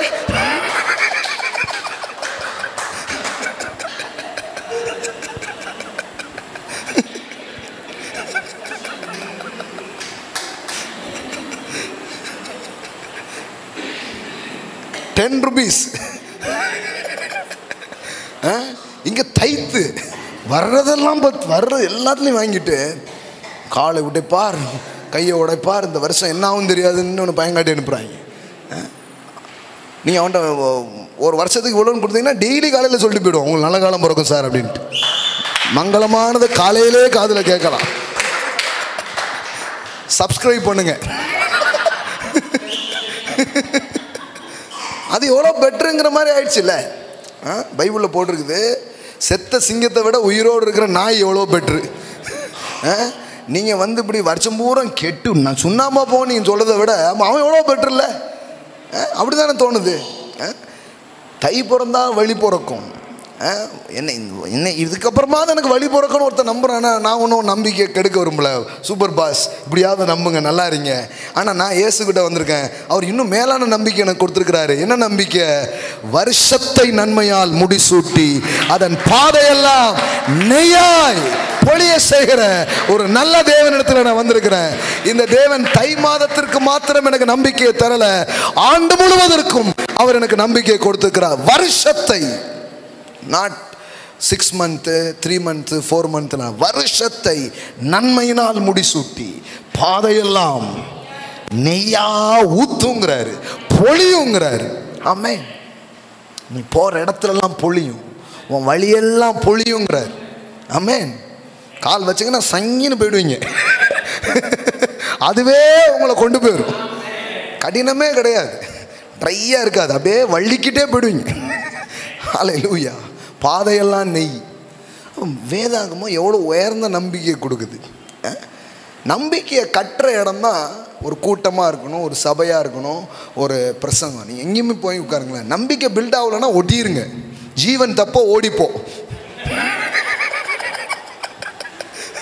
எங்கேயாவது போனீங்கன்னா உங்கள் நம்பிக்கை பிடுங்கினாங்கன்னா அப்படியே அங்கே எதாவது காணிக்கப்பட்டு இருக்கும், போட்டு போயிருங்க, இதுதான் கடைசி அப்படின்னு என்ன பண்ணிடுங்க, கிளம்பிடுங்க. ஆமாம், இந்த வருஷத்தில் எடுக்க வேண்டிய முக்கியமான தீர்மானம்ல இது ஒன்று. சில இடத்த விட்டு ஓடுறது. ஆமாம், ஐயோ ரொம்ப நாளாக வந்துட்டோமே அப்படிலாம் கிடக்கூடாது. உங்களும் கெட்டு உங்கள் ஜெனரேஷனும் கெட்டு வேறு மாதிரி ஆகி போயிடும் பாருங்களேன். நம்பிக்கை. அப்போது வருஷம் முழுவதும் தை பிறந்தா வழி பிறக்கும்னு சொன்னால் அந்த நபரை எனக்கு திட்டத்துக்கு தோணலை, அவங்கள பாராட்டுறேன். ஆனால் நான் இயேசு இன்னும் மேலான நம்பிக்கையை தராரு, சொல்கிறாரு, நான் உன் வாழ்க்கையில் பிறந்துட்டேன்னா எல்லா நாளுமே, ஆமென், 365 நாளும் உனக்கு நன்மையான நாளாக இருக்கும். ஆமென். நீ உயிரோடு இருக்கிற நாளெல்லாம் நன்மையும் கிருபையும் உன்னை தொடரும். எப்படி என்ன மாதிரி வாக்கு பாருங்க. நம்ம இந்த நம்பிக்கையை தூக்கி இந்த உலகத்தில் காட்டலைங்க, காட்டிட்டு தான் ஓடி வந்திருப்போம். நம்ம காட்டுனா காட்டிகிட்டு இருக்கோம். நம்பிக்கையை தூக்கி காட்டணும்னா அவங்களாம் ஓடி வருவான். எதுக்கு ஓடி வருவான்னா எவ்வளோ அழகாக இருக்குது. ஏன்னா எல்லாருமே எதை தேடுறாங்க? ஒரு உயர்ந்த நம்பிக்கையை, ஒரு மேலான காரியத்தை பெற்றுக்கொள்ளும்படி எல்லாரும் தேடிட்டு இருக்கிறாங்க. அது வேதாகமத்தில் இருக்குதுங்க. இயேசு அப்படிப்பட்ட நம்பிக்கையை கொடுக்குறாருங்க அப்படின்னு சொன்னால் எத்தனையோ பேர் வந்து கேட்பாங்க. இன்றைக்கி பாருங்கள், நம்முடைய மெசேஜஸை எத்தனையோ ஆண்டவர் அறியாத பின்னணியில் இருக்கிறவங்க கேட்குறாங்க. ஏகப்பட்ட இடத்துல இருந்து அதை திருப்பி கேட்குறாங்க. ஒரு ஸ்கூல்ஸ் போனால் அங்கே டீச்சர்ஸ்லாம் வர்றாங்க. சார் டெய்லி காலையில் உங்களுடைய இது கேட்குறோம் அப்படிங்கிறாங்க. ஒரு ஷாப்பிங் மாலில் போகிறோம், அங்கே கொஞ்சம் பேர் வந்து சார் இதை எங்கள் நண்பர்கள்லாம் ஃபார்வர்ட் பண்ண கேட்குறேன். அன்றைக்கி ஒரு கல்யாண வீட்டுக்கு போகிறோம், அங்கே கொஞ்சம் பேர் வந்துட்டாங்க, நாங்கள் அதை கேட்டுட்டு இருக்கோம். எனக்கே ஆச்சரியமாக இருக்குது. ஏன்னா ஜனங்க ஃபுல்லாக எதை விரும்புகிறாங்க? ஒரு நம்பிக்கை, ஒரு ஜீவனை அவர்கள் விரும்புகிறார்கள். அது கொடுக்கப்படும், நம்ம அதை பெற்றுக்கொள்ளணும். நம் தேவன் அதை நம்ம கொடுக்குற தேவனாக இருக்கிறார். அதனால் அந்த வருஷம் துவங்கி பாருங்கள், ஒவ்வொரு சர்வீஸ்லையும் ஒரே வாக்குத்தத்தமாக எடுத்து பேசுகிறது தான். ஆமென். கர்த்தர் உங்களை உயர்த்துவார். நீங்கள் மேலாக இருப்பீங்க, மேன்மையாக இருப்பீங்க. உங்களுக்கு ஒரு நம்பிக்கை, உங்கள் பிள்ளைகளுக்கு ஒரு நம்பிக்கை, உங்கள் பிஸ்னஸ் எல்லாம் நிரம்பி வழியும். இதைத்தான் சொல்கிறோம் பாருங்கள். என்ன இப்படி சொன்னீங்கன்னா எப்படி? கண்டித்து உணர்த்த வேண்டாமா அப்படிங்காங்க. இது இது உள்ளே போச்சுன்னா அந்த அன்பையும் இதையும் உணர்வான்னா ஆட்டோமேட்டிக்காக வாழ்க்கை மாற ஆரம்பிக்கும். ஆமென். அதுதான் விஷயம் பாருங்கள். எல்லாம் சொல்லுங்க, களஞ்சியம் பூரணமாய் நிரம்பும். ஆமென். இதை வந்து ஒரு டீச்சிங் செஷனாக நம்ம வந்து போன வாரத்துலேருந்து எடுத்தோம். ஆனால் இன்றைக்கி ஃபெஸ்டிவல் மூடு ஸ்டார்ட் ஆகிருக்கிறதுனால கொஞ்சம் இந்த மாதிரி ஜாலியாக, அதே நேரத்தில் வசனம் சார்ந்து சிலதை சொல்லணும்னு என்ன பண்ணேன், நான் விரும்பி சில காரியத்தை சொன்னேன். 2 வசனத்தை காட்டி நான் முடிக்க விரும்புகிறேன். வேத புத்தகம் வச்சுருந்தீங்கன்னா நீங்கள் திருப்புங்க பார்க்கலாம். எபேசியர் 4ஆம் அதிகாரம் 15வது வசனம். வளர்ச்சியின் விதிகள், உங்கள் வியாபாரம், உங்கள் தனி மனித வாழ்வு, உங்களுடைய பொருளாதாரம் எல்லாமே ஊழியமாக இருந்தால் கூட, இப்போ நான் சொல்கிறது வந்து ஒரு பிரின்சிபிள்ஸ் தான். அதை மாணவர்கள் பயன்படுத்த முடியும், ஊழியக்காரர்கள் பயன்படுத்த முடியும், குடும்ப பெண்மணிகள் குடும்பத்தில் யூஸ் பண்ண முடியும். எல்லாத்துலேயுமே பிரின்சிபிள்ஸ் வந்து சேம். அதை எங்கே வேணாலும் என்ன பண்ணலாம், நீங்கள் யூஸ் பண்ணலாம். அதனால் இது ஒரு பிஸ்னஸ் மேனுக்கு மட்டும் இல்லை, எல்லாருக்குமே அதை பயன்படுத்திக்கிறது தான் இந்த பிரமாணங்கள். பாருங்கள், எபேசியர் 4:15. அன்புடன் சத்தியத்தை கை கொண்டு தலையாகிய, எல்லாம் சொல்லுங்கள், தலையாகிய கிறிஸ்துவுக்குள் எல்லாவற்றிலேயும் நாம் வளருகிறவர்களாய் இருக்கும்படியாக அப்படி செய்தார். கடவுள் ஒரு அரேஞ்ச்மெண்ட் பண்ணியிருக்கிறாராம். தேவன் சில ஏற்பாடுகளை செய்திருக்கிறாராம். எந்த மாதிரி ஏற்பாடுகளை செஞ்சிருக்கிறாரு அப்படின்னு சொன்னால், சபை என்கிற ஒன்றை ஏற்பாடு செய்து சபையில் 5 விதமான ஊழியங்களை அவர் ஏற்படுத்தி ஒரு செட்டப் பண்ணி நம்மளை கொண்டு உள்ள என்ன பண்ணுறாரு, வைக்கிறார். அதனால தான் ரட்சிக்கப்படுகிறவர்களை ஆண்டவர் எங்கே கொண்டு வந்து சேர்க்குறாரு. ஸோ ஒரு சபை ரொம்ப முக்கியம். ஏன்னா அது ஒரு மனிதனுடைய ஐடியா இல்லை, அது யாருடைய idea? It is God's idea. நான் அப்படியே போயிடுவேங்க, அப்படி போக முடியாது. ஒரு சபையில் கொண்டு வந்து கடவுளே விட்டாருன்னு தான் பைபிளில் இருக்குது. ஆமாம், அங்கேயே கொண்டு வந்து விட்டாருன்னு இருக்குது. அவரே கொண்டு வந்து விடுறாரு, நான் தான் சொல்லுவேன், இங்கே வர்ற ஆட்கள்லாம் சொல்லுவேன், ஒரு ஆள் கூட எனக்கு தெரியாது, உங்கள் எல்லாரையும் அவர் தான் கொண்டு வந்து விட்டுருக்கிறாரு அப்படின்ட்டு. ஆமாம். ஏன்னா ஒருத்தருமே எனக்கு தெரியாது, யாரையும் நான் பிடிச்சி கூப்பிடல, யாரையும் வந்து நான் கொண்டு வரல. ஒருவேளை பார்த்தா புன்முறுவலோடு உங்களை வரவேற்கிறோம். ஆனால் ஒவ்வொரு மக்களையும் யார் தான் கொண்டு வரா? தேவன் தான் கொண்டு வரார். நீங்கள் வந்திருக்கிறீங்க, அப்போ எதுக்கு உங்களை கொண்டு வந்துருக்கிறாரா? இங்கே சொல்லியிருக்குது பாருங்கள், எதுக்காக கொண்டு வந்து விட்டுருக்கிறாரா? 11 படிக்கிறேன், இன்னும் நல்லா புரியும். மேலும் நாம் அனைவரும், எல்லாம் சொல்லுங்கள், நாம் அனைவரும், ஒரு சிலர் அல்ல, எல்லாரும், நாம் அனைவரும் தேவனுடைய குமாரனை பற்றும் விசுவாசத்திலும், எல்லாம் சொல்லுங்கள், விசுவாசத்திலும். பாருங்கள், இந்த வளர்ச்சியை நீங்கள் பிளான் பண்ணணும். You must plan your growth. எல்லாம் சொல்லுங்கள், உங்கள் வளர்ச்சியை நீங்கள் திட்டமிட வேண்டும். வளர்ச்சி தானாக நடக்காது. வளர்ச்சி தானாக, அதுதான் இந்த போதனையில் பிகினிங்கில் நான் உங்களுக்கு சொன்னேன். வளர்ச்சி தானாக என்ன பண்ணுறது இல்லை, நடக்கிறது இல்லை. You must plan your growth. உங்கள் வளர்ச்சியை நீங்கள் திட்டமிட வேண்டும். எந்தெந்த ஏரியாலெல்லாம் நீங்கள் வளர்கிறத திட்டமிடணும், எதுலெல்லாம் நீங்கள் வளரணும், இதை பற்றிய ஒரு பிளான் உங்களுக்கு தேவை. அப்படி பைபிளில் இருந்து எதுலலாம் நீங்கள் வளரணும்னு ஆண்டவர் விரும்புகிறார் அப்படிங்கிறத மட்டும் என்ன பண்ணுறேன், லைட்டாக காட்டுறேன். அப்புறம் அதில் வளர்கிறதுக்கு நான் சொல்லக்கூடிய ஒவ்வொரு பிரின்சிபல்ஸும் உங்களுக்கு உபயோகமாக இருக்க ஆரம்பிக்கும். சரிங்களா? அங்கே பாருங்கள், நாம் அனைவரும் தேவனுடைய குமாரனை பற்றும் விசுவாசத்திலும், எல்லாம் சொல்லுங்கள் ஃபெய்த். அடுத்தது அறிவிலும், எல்லாம் சொல்லுங்கள் அறிவு, ரெவலேஷன் ஆர் நாலேஜ், எது வேணாலும் பண்ணிக்கலாம், வச்சுருக்கலாம். எல்லாம் சொல்லுங்கள் ஃபெய்த் அண்ட் நாலேஜ். அறிவிலும் ஒருமைப்பட்டவர்களாகி கிறிஸ்துவனுடைய நிறைவான வளர்ச்சியின் அளவுக்கு தக்க பூரண புருஷர் ஆகும் வரைக்கும், எல்லாம் சொல்லுங்கள் கிறிஸ்துவினுடைய நிறைவான வளர்ச்சியின் அளவுக்கு தக்கதாக பூர்ண புருஷராக வரைக்கும். அவர் சொல்கிறாரு, நீ இவ்வளோ வளர்ந்தா போதும். எவ்வளோ தெரியுமா? கிறிஸ்து அளவுக்கு. ரொம்ப ஒன்றும் இல்லைப்பா, இவ்வளோ வளர்ந்தா போதும். எவ்வளோ ஆண்டவரே, எனக்கு கிறிஸ்துவ மாதிரி வளர்ந்துரு அப்படிங்கிறாரு. உங்கள் கையில் இருக்கிற பைபிளில் தான் இருந்து நான் படிச்சுட்டு இருக்கிறேன். அப்போது உங்கள் வளர்ச்சியை பற்றிய கடவுளுடைய பிளான் எவ்வளோ பெருசாக இருக்குன்னு யோசித்து பாருங்கள். எவ்வளோ எவ்வளோ எவ்வளோ பெரிய திட்டத்தை உங்கள் வளர்ச்சிக்காக கடவுள் போட்டு வச்சுருப்போம். நாம் அனைவரும் இல்லைங்க, எங்களை ஒரு 12 பேரை கூப்பிட்ருக்காரு, நாங்கள் மட்டும் அப்படி சொல்லலை. என்ன பேசுகிறாரு? எல்லாம் சொல்லுங்கள் நாம் அனைவரும். எல்லாம் சொல்லுங்கள் நாம் அனைவரும். உங்கள் வளர்ச்சியை கடவுள் திட்டம் பண்ணிட்டாரு, நீங்கள் திட்டம் பண்ணிட்டீங்களா தான் இப்போ கேள்வி. எல்லாம் சொல்லுங்கள் என்னுடைய குரோத்தை அவர் திட்டம் பண்ணிட்டார், அதுக்கு அளவையும் திட்டம் பண்ணியிருக்கிறாரு. இயேசுங்கிற அளவு வரைக்கும் நான் வளரணும் விரும்புகிறார். ஆமென். இயேசுகிட்ட போய் கேட்டால் என்னை விட கொஞ்சம் கூடுதலாக கூட வளர்ந்துக்கோங்காரு. இப்போ இதெல்லாம் பாருங்களேன், நம்ம ஆட்கள் பாருங்களேன், நெஞ்ச பிடிச்சிட்டு தான் அதெல்லாம் கேட்டுட்டு இருப்பாங்க கொஞ்சம் பேர். இந்த ஒவ்வொன்றையும் இந்த வடியும் பாருங்க, சிவாஜிக்கு ஒரு படத்தை அது மாதிரி தான் கேட்டுட்டு இருப்பாங்க. ஆமாம், ஏன்னா இது எல்லாம் இது அவருடைய வார்த்தைகள் பாருங்க. ஏன்னா நம்ம ஆளுகள் மக்களை சுருக்கி சுருக்கி இப்படியே அப்படியே இப்படி வச்சுட்டாங்களா. இப்போ இதெல்லாம் கேட்கும்போது அவங்களுக்கே வியப்பாக இருக்குது. அவர் சொல்கிறார், என்னை விசுவாசிக்கிறவன் நான் செய்த கிரியைகளை தானும் செய்வான், அவைகளை பார்க்கிலும் மேலானதை செய்வான். அப்போனா அந்த வசனத்தை எடுத்துருங்க பாஸ் பைபிளில் இருந்து. அப்படி ஒரு வசனம் பைபிளில் இருக்குங்கிறது நிறைய பேர் தெரியாது பாருங்க. வேதத்தில் என்ன இருக்கு? சொல்கிறாரு, என்னை விசுவாசிக்கிறவன் நான் செய்த கிரியைகளை என்ன மாதிரியே நீனும் செய்வ.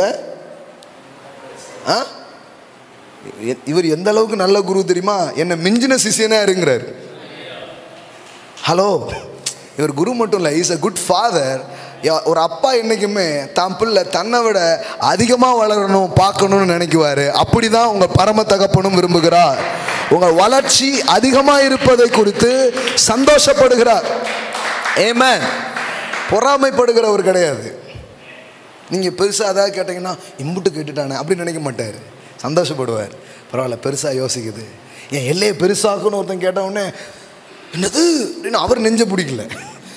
அதனால தான் அடி சொல்லுவேன், கடவுளே நெஞ்ச பிடிக்கல, நீங்கள் பிடிக்காதீங்க. அவர் சந்தோஷமாகுது. அப்பா இப்போ தான் ஒருத்தன் என்னை புரிஞ்சுக்கிட்டு ஒரு ஜபத்தை பண்ணுறான், நல்ல நல்லா கேள்டா அப்படின்ட்டு நிறைய கேளு, உன் சந்தோஷம் நிறைவாக இருக்கும்படி பெற்றுக்கொள்வீர்கள் அப்படிங்கிற. ஆமென். கேட்டு நீ ஏமாத்தம் அடைய மாட்டேன். கேட்கிற எவனும் பெற்றுக்கொள்ளுகிறான். ஆமென்.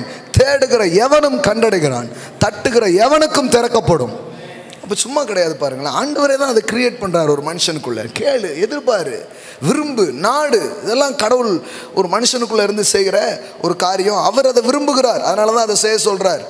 அப்போது தேவன் உங்கள் வளர்ச்சியை திட்டமிட்டு விட்டார். எல்லாம் சொல்லுங்கள், தேவன் என் வளர்ச்சியை திட்டமிட்டிருக்கிறார்.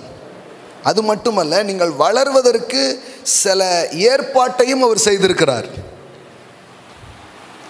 இந்த ஊர்லேருந்து இந்த ஊருக்கு போகிறதுக்கு ஒரு பஸ்ஸோ ஒரு கப்பலோ ஒரு விமானமோ வைக்கிற மாதிரி நீங்கள் கிறிஸ்துவின் சகல பரிபூர்ணத்தினையும் வளர்கிறதுக்கு சபை என்கிற ஒன்றை அவர் ஏற்படுத்தி வைத்திருக்கிறார்.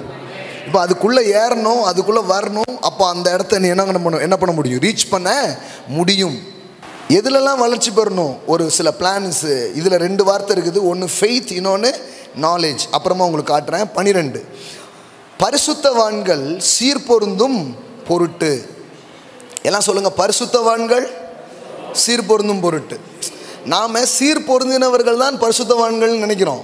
ஆனால் பைபிள் சொல்லுது இல்லைப்பா, முதல்ல நீ பரிசுத்தவான், அப்புறமா நீ சீர்பொருந்து அப்படிங்கிறார். நாம் என்ன நினைக்கிறோம், கரெக்டான ஆள் தான் பரிசுத்தவான் நினைக்கிறோம். அவர் பரிசுத்தவானே கரெக்டாரி அப்படிங்கிறார். புரியுதா உங்களுக்கு? ஏ ராஜகுமாரனே, இது உனக்கு அழகல்ல அப்படிங்கிறார்.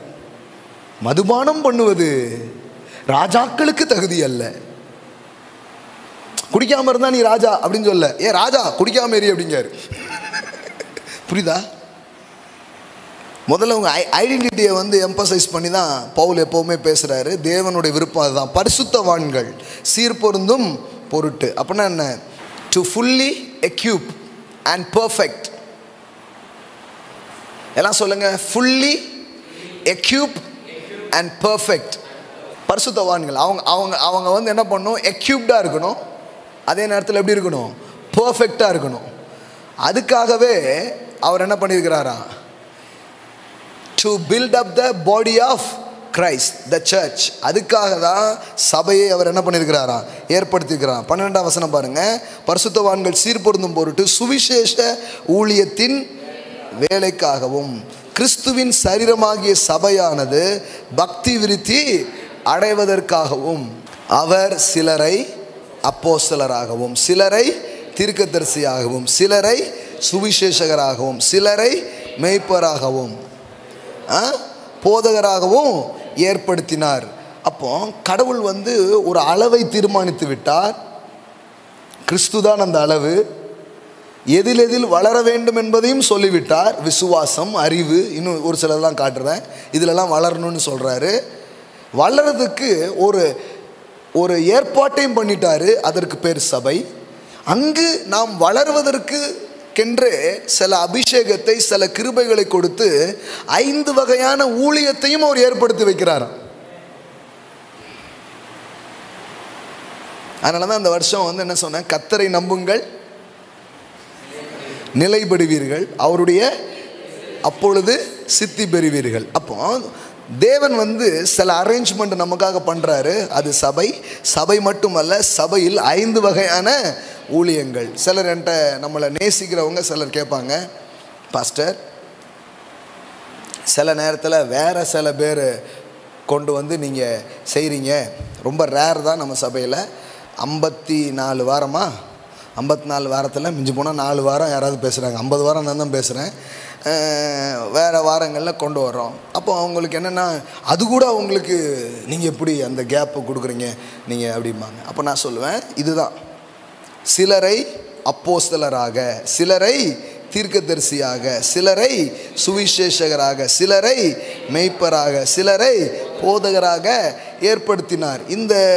இது ஒரே, இப்போ நான் ஒரு விதமான அபிஷேகத்திலையும் கிருபையிலையும் நின்று நான் ஊழியம் செய்கிறது மட்டும் போதாது. வேறு கிருபைகளையும் அபிஷேகத்தையும் உடைய நபர்கள் சபையில் ஊழியம் செய்ய வேண்டியது அவசியமாக இருக்கிறது.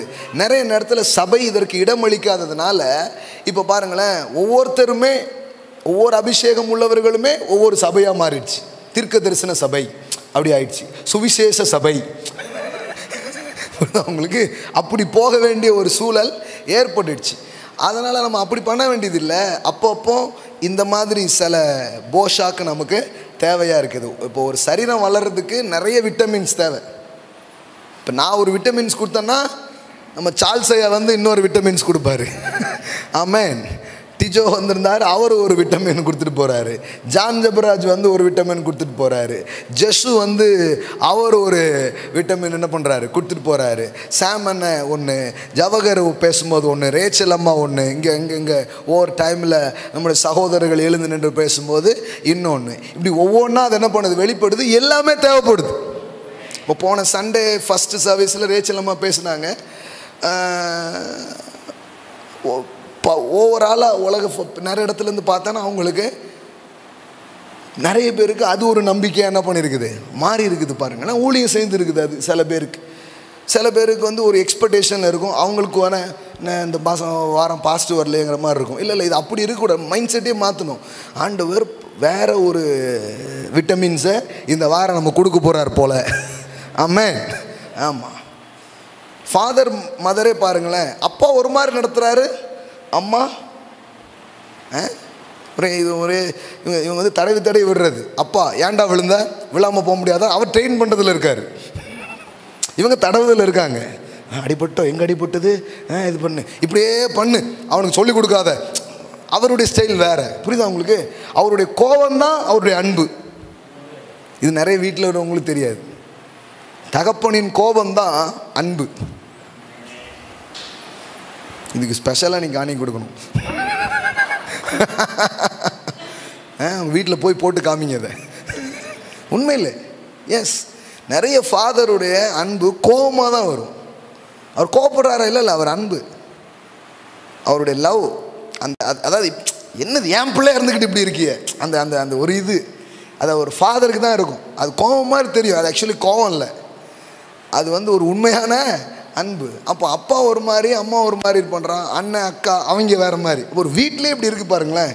இது எல்லாமே தேவன் பலவிதமான ஊழியங்களை ஏற்படுத்தி வச்சு ஒரே ஸ்கெயிலில் நீங்கள் எதிர்பார்க்க முடியாது. அவர் ஒருவர் வரும்பொழுது, தீர்க்கதரிசி வரும்போது வேறு மாதிரி நடத்துவார், சுவிசேஷகர் வரும்போது வேறு மாதிரி நடத்துவார், ஒரு போதகர் பேசும்போது வேறு மாதிரி அவர் வந்து பேசிகிட்டு இருப்பார். இப்படி ஒவ்வொருத்தருந்தும் ஒவ்வொரு மாதிரி இருக்கும் பாருங்கள். இப்படி எல்லா விதமும் சபையிலே வளர்ச்சி ஏற்படுத்துவதற்காக தேவன் வைத்த ஒரு காரியம். இப்போ பாருங்கள் 14வது வசனம், நாம் இனி குழந்தைகளாய் இராமல் மனுஷனுடைய சூதும் வஞ்சிக்கிறதுக்கு ஏதுவான தந்திரமுள்ள போதகமாகிய பலவித காற்றினாலே அலைகளைப் போல அடிபட்டு, அதாவது இது என்ன சொல்கிறாரு, போதக காற்று. எல்லாம் சொல்லுங்கள், போதக காற்று. இந்த 5 இதையும் ஏன் வைக்கிறாருன்னா, கண்ட டீச்சிங்ஸை கேட்டு இஷ்டத்துக்கு எப்படியோ போயிடக்கூடாதான்.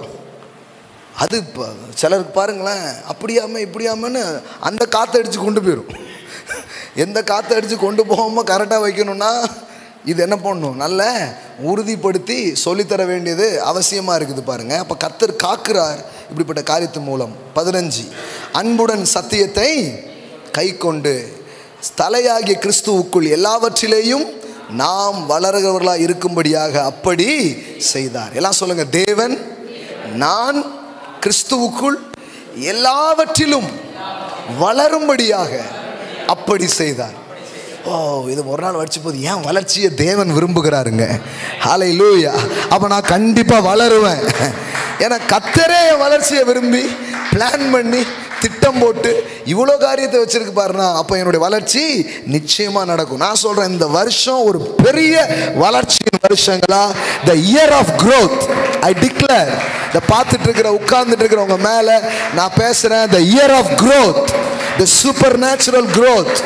You will grow in every area of in your life. உங்கள் வாழ்க்கையின் எல்லா பக்கங்களிலும் நீங்கள் வளருவீர்கள். அறிவிலே, விசுவாசத்திலே, அன்பிலே, எல்லாத்திலையும் நீங்கள் வளருவீர்கள். ஆமென்.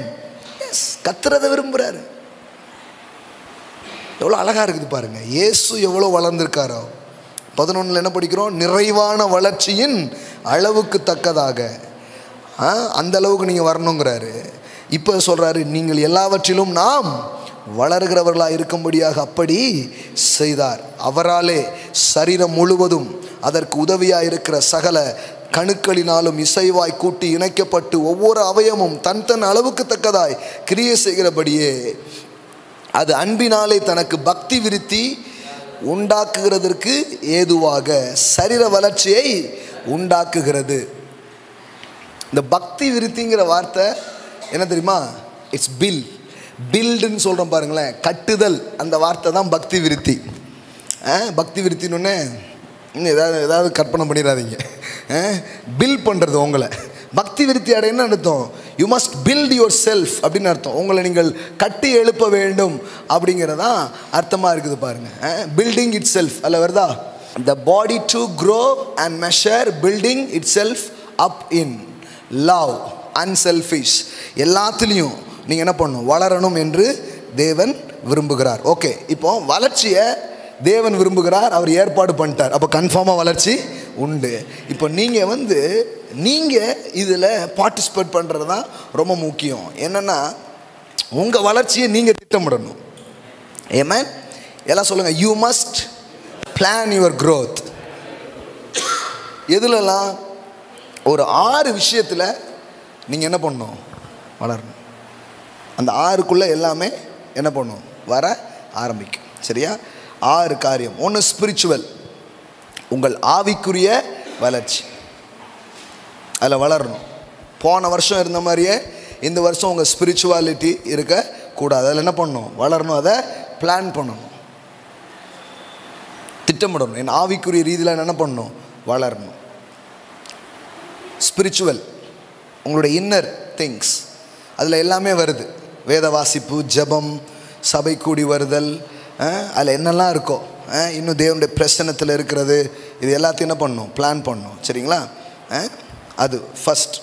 நம்பர் 2, உங்களுடைய அறிவில் நீங்கள் என்ன பண்ணணும்? வளரணும். The status of knowledge. இதுலேயே அதில் நம்ம வாசித்தோம் இல்லையா, அறிவிலே அப்படின்ட்டு. அந்த அறிவில் என்ன பண்ணணும்? நீங்கள் வளரணும். பாருங்கள், கொலோசையர் 1ஆம் அதிகாரம் 9-10. இது நிமித்தம் நாங்கள் அதை கேட்ட நாள் முதல் உங்களுக்காக இடைவிடாமல் ஜெபம் பண்ணுகிறோம். நீங்கள் எல்லா ஞானத்தோடும் ஆவிக்குரிய விவேகத்தோடும் அவருடைய சித்தத்தை அறிகிற அறிவினால் நிரப்பப்படவும். எல்லாம் சொல்லுங்கள், அறிவினால் நிரப்பப்படவும். 10, சகலவித நற்கிரியைகளும் ஆகிய கனிகளை தந்து தேவனை அறிகிற அறிவில் விருத்தி அடைந்து கர்த்தருக்கு பிரியம் உண்டாக அவருக்கு பாத்திரராய் நடந்து கொள்ளவும் அப்படிங்கிறார். அப்போ இதில் என்ன வருது? அறிவு. எல்லாம் சொல்லுங்கள், அறிகிற அறிவு. ஆமாம், இது ஸ்பிரிச்சுவல் நாலேஜ் மட்டும் இல்லை, நீங்கள் ஆவிக்குரிய அறிவு மட்டும் இல்லை, நீங்கள் எந்த துறையில் இருக்கீங்க, எது சம்மந்தமாக போகிறீங்க, அது சம்மந்தமான அறிவையும் என்ன பண்ணிக்கிட்டே இருக்கணும்? டெவலப் பண்ணிக்கிட்டே இருக்கணும். இப்போ பாருங்கள், நான் ஒரு பிரசங்கியாராக இருக்கிறேன். நான் வெறும் பைபிள் மட்டும் நான் படிக்க மாட்டேன். சில வரலாறுகளை நான் படிப்பேன். நான் வாழ்கிற சூழல், இந்த மக்களுடைய பின்னணி என்ன அப்படிங்கிறத போய் என்ன பண்ணுவேன்? படிப்பேன். வேதத்தை இன்னும் நல்லா புரிஞ்சுக்கிறதுக்கு வேறு என்னெல்லாம் உண்டோ அதெல்லாம் என்ன பண்ணுவேன்? படிப்பேன். கொஞ்சம் க்ரீக்கு, கொஞ்சம் ஹீப்ரூ, எல்லாம் அப்படியே ஒரு வெரைட்டிஸாக கொஞ்சம் எடுத்துக்கணும். அப்போ தான் என்ன பண்ண முடியும்? கொடுக்க முடியும். பலவிதமான மக்கள் இருப்பாங்க.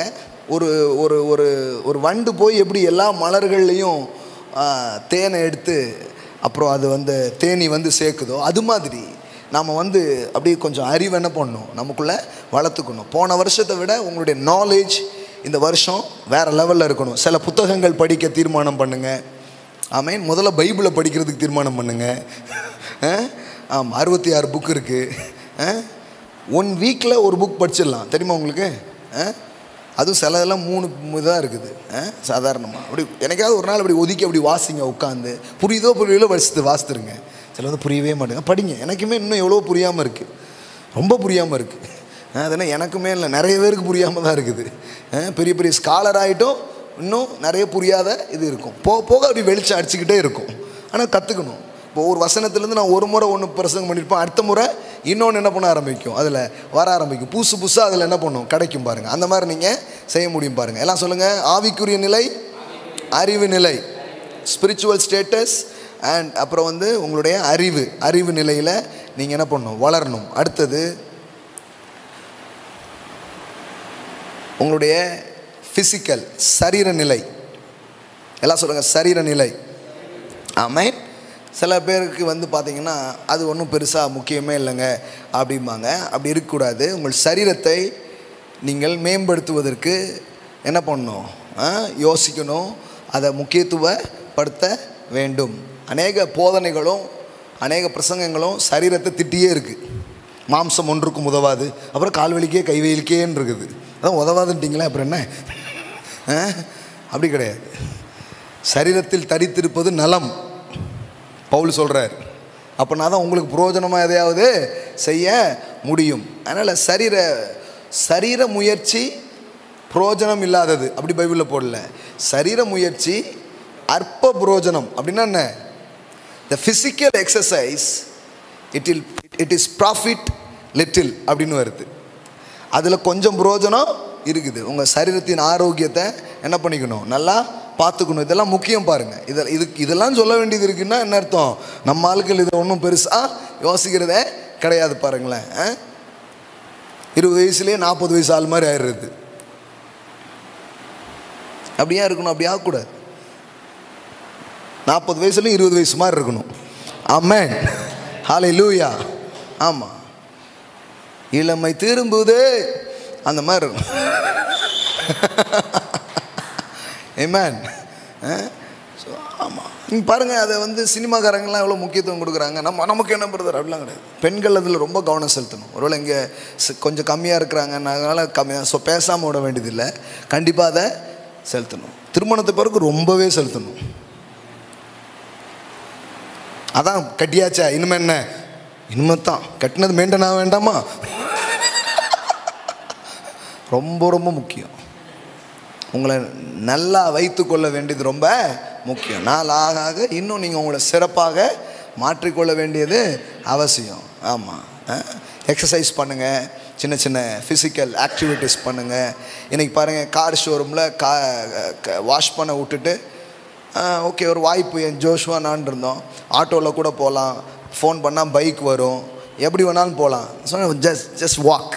ஸோ அங்கேருந்து வீடு வரைக்கும் சும்மா பேசிவிட்டு அப்படியே தெருவில் ஜோஷோட பேசிட்டு நடந்துகிட்டே வந்தேன். கொஞ்சம் நேரம் உப்பு மூட்டை தூக்கிட்டு அப்படியே போயிட்டு அப்படியே வந்தோம். ஸோ நடக்காமல் அப்படியே உட்காந்துடாதீங்க, கொஞ்சம் ஃபிசிக்கல் ஆக்டிவிட்டீஸில் கவனம் செலுத்துங்க, எக்ஸசைஸ் பண்ணுங்கள். That's good. ஆமென். அப்படியே ஃபிட்டாக இருக்கணும். ஆமென். அப்போ தான் நீங்கள் எனர்ஜியாக நிறைய காரியங்கள் என்ன பண்ண முடியும், செய்ய முடியும் பாருங்கள். ஸோ அது ரொம்ப முக்கியம். எத்தனை சொல்லியிருக்கிறேன்? 3. அடுத்தது உங்களுடைய குடும்பம். எல்லாம் சொல்லுங்கள், ஃபேமிலி. ஆமென். இந்த வருஷம் உங்கள் குடும்பத்தோடு இருக்கிற உங்களுடைய ஐக்கியம், உங்களுடைய காரியம், இதிலெல்லாம் நீங்கள் என்ன பண்ணணும், நம்ம இன்னும் பெட்டராக வரணும் அப்படிங்கிறத என்ன பண்ணுங்கள், பிளான் பண்ணுங்கள். நான் அடுத்த இதில் ப்ராக்டிக்கலாக நிறைய சொல்கிறேன், இப்போ ஜஸ்ட் சொல்லிடுறேன். ஃபேமிலி இது ரொம்ப இம்பார்ட்டன்ட். தேவன் உங்கள் குடும்ப காரியங்களிலே நீங்கள் நன்றாக இருக்கிறதை ரொம்ப ரொம்ப விரும்புகிறார். உங்கள் தொழிலை விட, உங்களுடைய ஊழியத்தை விட. சரியா? இன்னும் சொல்லப்போனால் இதில் நல்லா இருந்தால் இது ரெண்டும் நல்லா இருக்கும். அது உங்கள் பிஸ்னஸோ உங்கள் ஊழியமோ ரொம்ப நல்லா இருக்க ஆரம்பிக்கும். ஆமென். ஆமாம், அதனால் இது கிடக்கட்டும் கழுத அப்படின்னு நீங்கள் போயிட்டு குடும்பத்தை நீங்கள் எதையோ போயிட்டு இங்கே வரக்கூடாது. இது டெவலப் பண்ணால் இது டெவலப் ஆகும். ஆமென். அதனால் ஆண்டவர்கிட்ட பலத்தை கேளுங்க. உங்கள் குடும்ப காரியங்களில் ஃபேமிலியோடு போகிறது, டைம் ஸ்பெண்ட் பண்ணுறது. சில மற்றதுக்கெலாம் டைம் ஸ்பெண்ட் பண்ணிட்டு இருப்பாங்க, ஆனால் வீட்டுக்குள்ளே நேரம் செலவு பண்ணுறது கிடையாது, அந்த உறவுகளை மேம்படுத்துறது கிடையாது. அதுக்கெல்லாம் நேரம் செலவு பண்ண வேண்டியது அவசியம். குடும்பம் எத்தனை சொல்லியிருக்கிறேன்? 4. 5வது உங்களுடைய பொருளாதாரம். இந்த வருஷம் என் பொருளாதாரம் வேறு லெவலில் இருக்கணும், பிளான் பண்ணுங்கள். ஆமென். கண்டிப்பாக பிளான் பண்ணுங்கள். அது இங்கே வர்றதானங்க வரும், அப்படி உட்காரக்கூடாது. அதுதான் இந்த ஒரு ஐடியல் மென்டாலிட்டி. பாருங்களேன், வர்றது தானே வரும், உருண்டாலும் பிறண்டாலும். கரெக்டாக சொல்லிட்டாங்க பார்த்தீங்களா? ஒட்டுறது தான் ஒட்டும். எப்படி பாருங்களேன், மற்றவங்க பேசுகிறத அவங்க சொல்கிறாங்க, எனக்கு எடுத்து ஹெல்ப் பண்ணாங்க. உருண்டாலும் பிறண்டாலும் ஒட்டுறது தான். எவ்வளோ தான் எண்ணெயை தேய்ச்சிக்கிட்டு உருண்டாலும் ஒட்டுறது தான் ஒட்டும். அப்படின்னா என்ன அர்த்தம்? நீ இந்த வருஷம் என்ன தான் ஆனாலும் உனக்கு வரணுங்கிறது தான் வரும். அப்போ வீட்டுக்கு போய்ட்டு வாங்க, நானும் வீட்டுக்கு போயிடுறேன், இன்னும் போயிடலாம்ல. அப்படி கிடையாது. நான் இந்த வருஷம் பிளான் பண்ணுறேன், நிறைய டிஸ்ட்ரிக்டில் நம்முடைய செமினார்ஸ் காண்டக்ட் பண்ணணும் அப்படின்ட்டு, நிறைய பிரான்ச் சர்ச்சஸ் உருவாகணும்னு சொல்லிட்டு நான் பிளான் பண்ணுறேன். ஆமென். ஆமாம், அது மாதிரி நீங்கள் உங்கள் பிஸ்னஸில் பிளான் பண்ணணும். இந்த வருஷம் இவ்வளோ வேலையாட்களை நான் வைக்கணும், இந்த நிறைய பிரான்ச்சஸ்லாம் ஓப்பன் பண்ணணும், இன்னும் புது விதத்தில் என் வியாபாரத்தை எங்கெல்லாம் நான் துவங்கலாம், என்னெல்லாம் செய்யலாம், அதே சுற்றிக்கிட்டே இருக்கக்கூடாது. பாருங்கள், கொஞ்சம் வேறு எதாவது செஞ்சு பாருங்கள், வேறு விதத்தில் இதை செஞ்சு பாருங்கள். இதெல்லாம் பண்ணி என்ன பண்ணணும், எஸ்டாப்ளிஷ். இந்த வருஷமே த இயர் ஆஃப் எஸ்டாப்ளிஷ்மெண்ட். ஆமென். உங்களுக்குன்னு ஒன்று என்ன பண்ணிடணும், உருவாயிடணும் இந்த வருஷம். ஆமென். ஒரு பிராண்டை க்ரியேட் பண்ணிடுங்க இந்த வருஷம். ஹல்லேலூயா. அப்போ நம்ம அதை பிளான் பண்ணும் பாருங்கள். சும்மா ஒட்டுறதான் ஒட்டும், நிற்கிறதா நிற்கும், அப்படி கிடையாது. கர்த்தர் பாருங்கள் அப்படிப்பட்ட ஒரு தேவன் அல்ல. உங்கள் வளர்ச்சி அவர் விரும்புகிறாரு. நீங்கள் விரும்பி நீங்கள் தீர்மானிக்கும் பொழுது நீ நிர்ணயித்தால் அது நிலைவரப்படும்ங்கிறார். உங்களை நிர்ணயிக்க சொல்கிறார். இந்த வருஷம் பாருங்கள், நான் நிர்ணயிக்கிறேன் சில காரியத்தை, இன்னும் எக்ஸ்ட்ரா ஒரு சர்வீஸ்லாம் அந்த வருஷம் என்ன பண்ண போகிறோம், வைக்க போகிறோம். மாலையில் கூட 2 கூட வைக்கலான்னு நினைக்கிறேன். அதனால் இன்னொரு 10 பாஸ்டராவது தேவை. ஆமாம். இதே மாதிரி டீச் பண்ணுறதுக்கு ஏற்கனவே நிறைய தலைவர்கள் எழும்பிக்கிட்டே இருக்கிறாங்க. குறைஞ்சபட்சம் பார்த்தா 2000 பேராவது நம்ம ரீச் பண்ணுவோம் இந்த வருஷம் சபைக்குள்ளே. 600 பேர் இப்போ இருக்கிறோம். 2000 people we will reach this year. ஆமாம். இப்போ நான் பாருங்களேன், இப்போ சிலர் வந்து அதெல்லாம் எப்படிங்க, ஆண்டவர் வந்து 10,000 கூட கொடுப்பார், அது அவர் வேலை. சில பாருங்களா ரொம்ப நம்ம என்னமோ பெருசாக விசுவாசிக்கிற மாதிரியும் இவங்க தான். நான் என்ன சொல்லனா, இது நான் திட்டமிடுறேன், நான் என் அளவிலிருந்து கேட்குறேன், அவர் மகிமையின் ஐஸ்வர்யத்தின்படி எனக்கு கொடுக்குறாரு. ஆமாம். நான் எனக்கு என்னவோ அதுலேருந்து நான் கேட்குறேன். ஆனால் அவர் செய்யும்போது எப்படி செய்வார்? என் தேவன் என் தேவையின்படி அல்ல, அவருடைய மகிமையின் ஐஸ்வர்யத்தின்படி என் ஜபங்களுக்கு அவர் பதில்களை கொடுக்கிறார். அதை அவர் பண்ணிட்டு போட்டோம். ஏன் பிரதர் ஒரே பிரசங்கத்தில் 3000 பேர் வரக்கூடாதா? வரலாம், அது அவர் செய்வார். ஆமேன். பல்காக வரக்கூடாதா? வரலாம், செய்வார், நம்புகிறேன். நான் சொல்கிறது என்னென்னா, உங்கள் வேலையெல்லாம் ஒழுங்காக பாருங்கன்னு பேசிகிட்டு இருக்கிறேன்.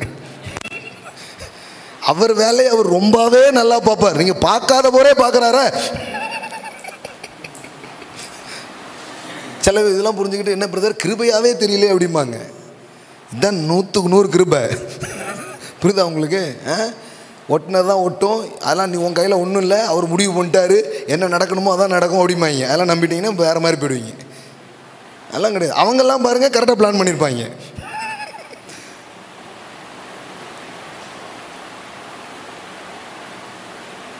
ஜபான் தாங்க, வார்த்தை தாங்க முக்கியம் அப்படின்னு ஒருத்தர் பிரசங்கம் பண்ணலாம். ஆனால் அவர் அதுக்கு ஜோம் பண்ணிட்டு தான் வந்திருப்பார்.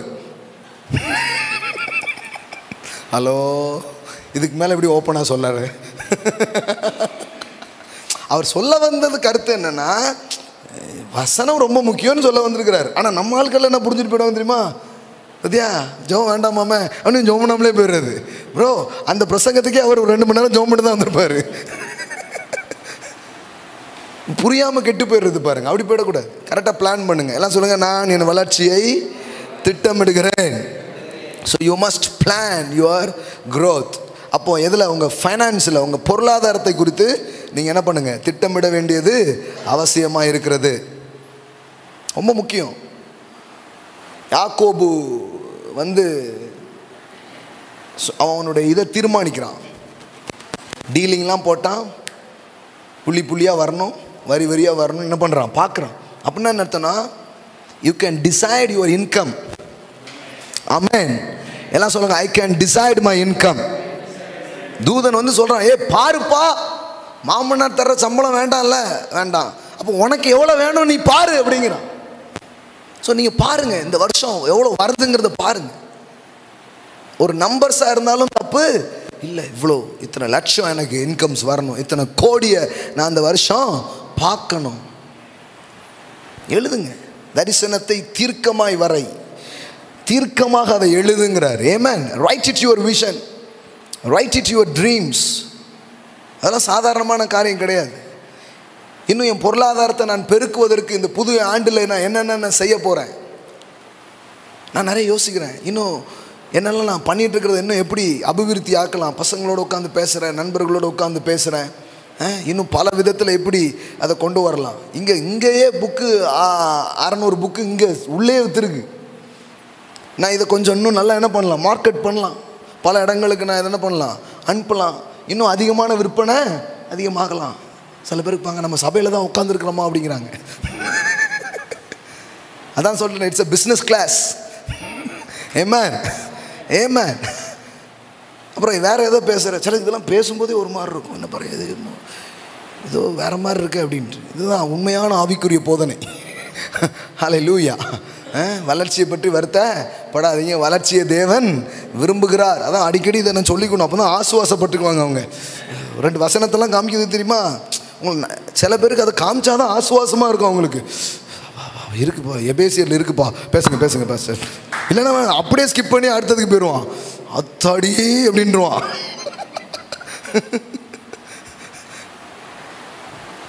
அதெல்லாம் சொல்லிட்டேன், வெறும் பைபிள் படித்தா மட்டும் போதும், கொஞ்சம் மக்களையும் படிக்கணும். அப்போ தான் அவங்களுக்கு சொல்ல முடியும் பாருங்களேன். இல்லைன்னா ரொம்ப கஷ்டம். எல்லாம் சொல்லுங்கள், பொருளாதாரம்.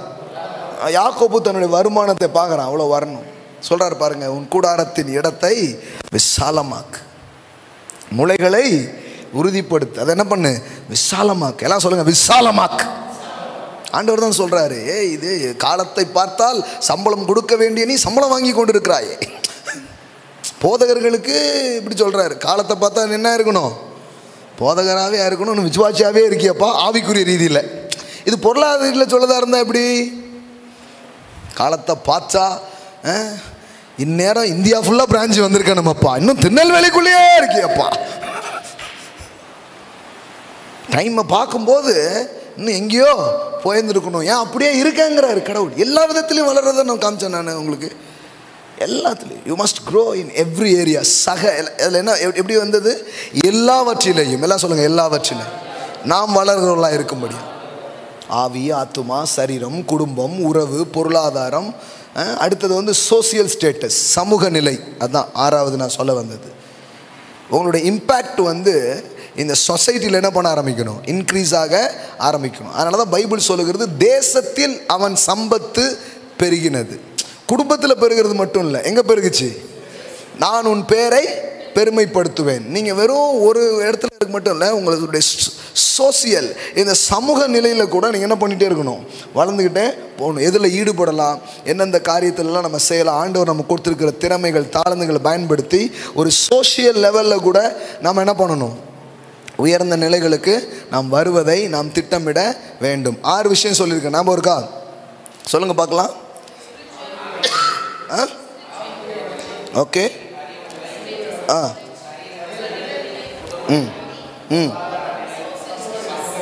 ஆமென்.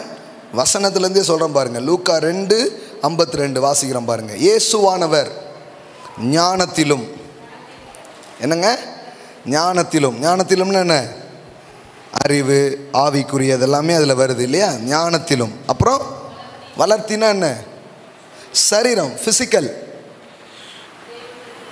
என்ன போட்டிருக்குது, and Jesus kept increasing in wisdom and in structure. எல்லாம் சொல்லுங்கள், சரீரத்தில். இயேசு சரீரத்தில் எப்படி இருக்கிறாரு, ஆரோக்கியமாக இருக்கிறார், சரீரத்திலும். அப்புறம் தேவ கிருபை, and the favor with God and man. ஒரே லைனில் போட்டாங்க, தமிழில் ரெண்டையுமே தனித்தனியாக கொடுக்குறாங்க. தேவ கிருபையிலும், the presence of Godல, God's graceல அவர் என்ன பண்ணுறாரு, இன்க்ரீஸ் ஆகிறாரு. இன்னொரு பக்கம் மனுஷர் தயவு, அதான் சொன்னேன், சோசியலில், வெளியில் இன்னும் அறியப்படுகிற நபராக நீங்கள் இருக்கணும். ஆமேன். இன்னும் நீங்கள் பிரபலியம் அடையணும். ஆமேன். நீங்கள் யாருன்னே தெரியும், எந்த ஊரில் தான் இருக்கீங்களா, நானும் 30 வருஷமாக அங்கே தான் இருக்கேன் அப்படிங்கிற மாதிரி இருக்கக்கூடாது. இந்த வருஷம் மலை மேல் உள்ள பட்டணமாக நீங்கள் இருக்க வேண்டும். உங்கள் கம்பெனி பேர் சொன்னால் தெரியணும். ஆமேன். திருநெல்வேலியில் நம்பர் 1 கம்பெனிங்கிற மாதிரி வரணும். ஹல்லேலூயா. கர்த்தர் அதை விரும்புகிறார். பெரியவர்களுக்கு ஒத்த நாமத்தை நான் உனக்கு கொடுப்பேன் அப்படிங்கிறார். ஆமென்.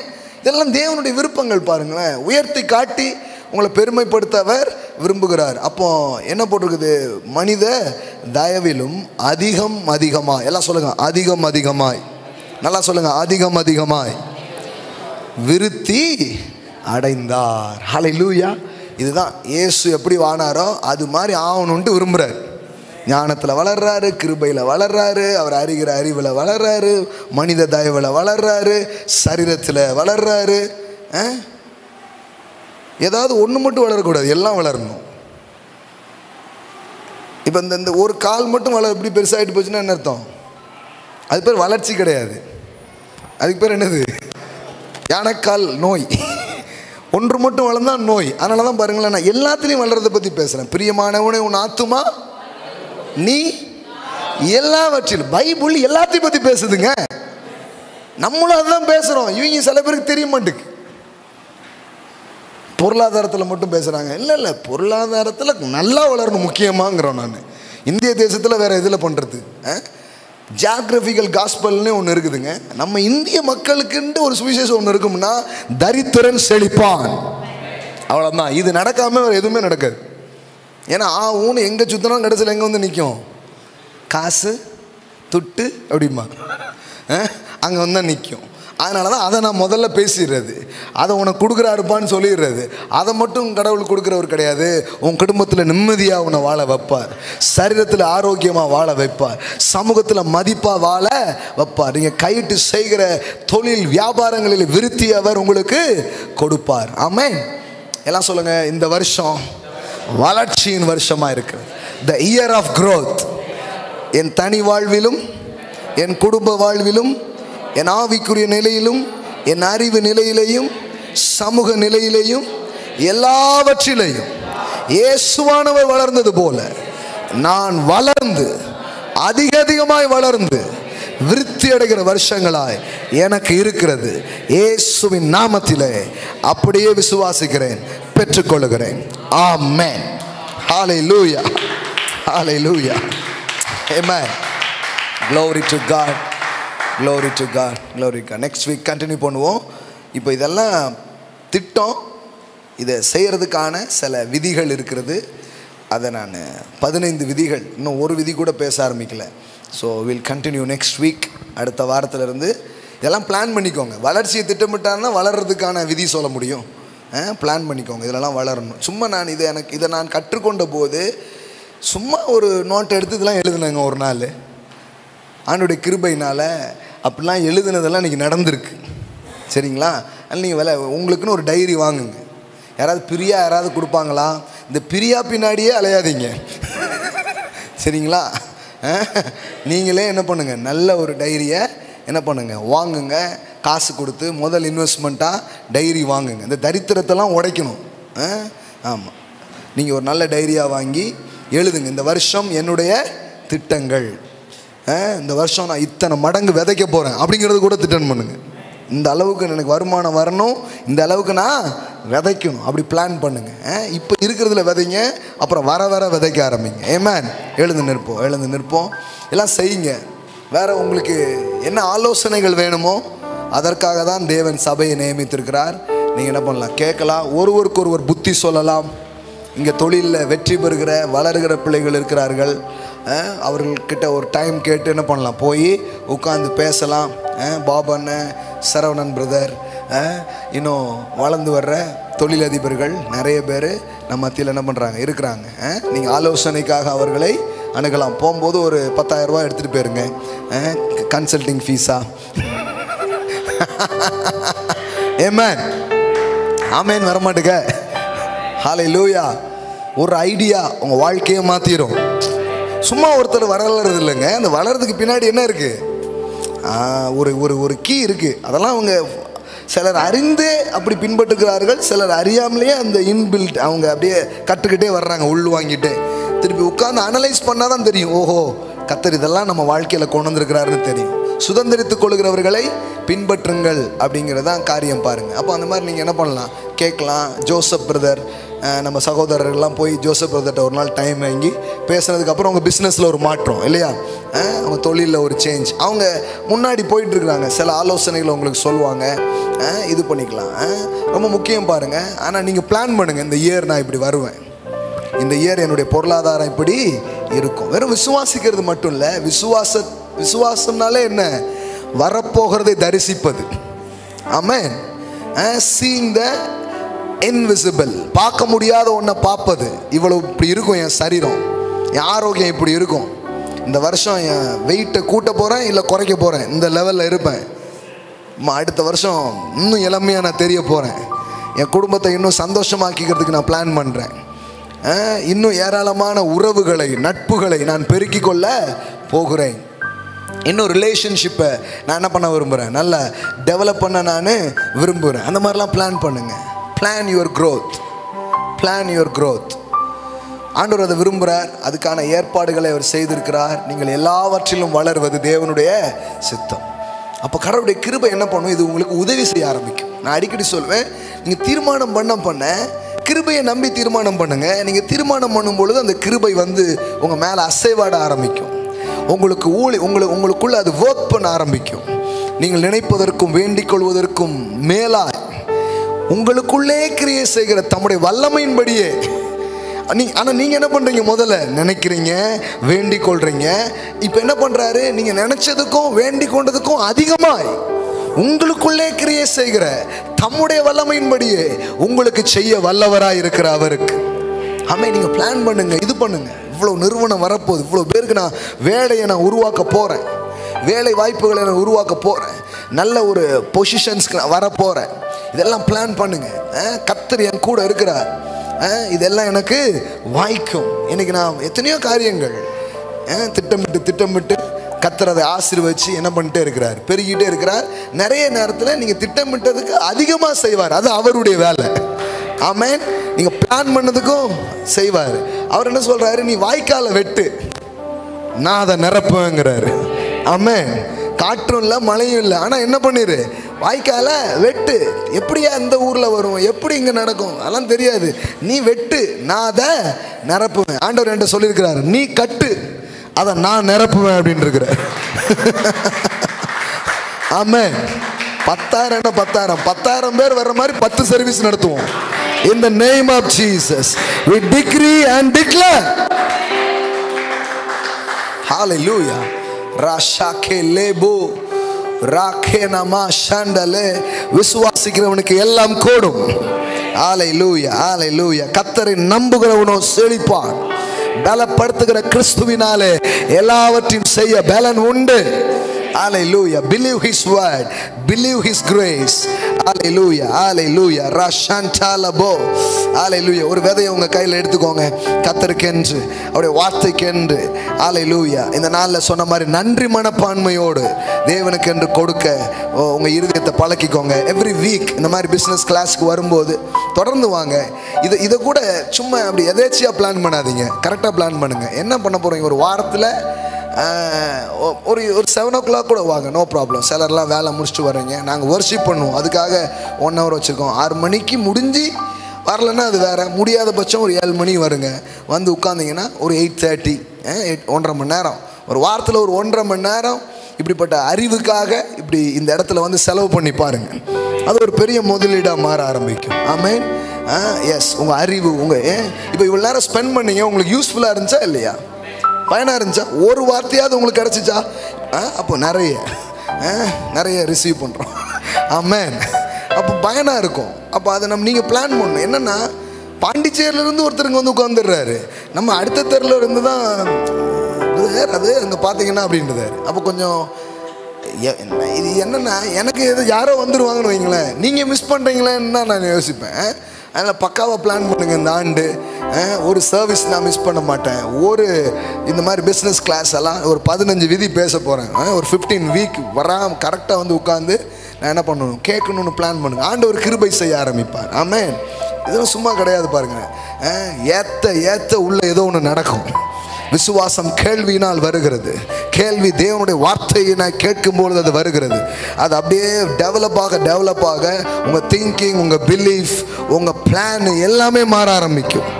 சம்திங், ஏதோ ஒரு அபிவிருத்தியான நிலைகளுக்கு உங்கள் பொருளாதாரம், உங்கள் அன்பு எல்லாமே செல்வதை நீங்கள் பார்ப்பீர்கள். ஆமென். கைகள் எடுத்துக்கோங்க. Thank you father, thank you father. இந்த நல்ல நாளுக்காக நன்றி. பொங்குகிற ஆனந்தத்தின் இந்த நாளுக்காக நன்றி.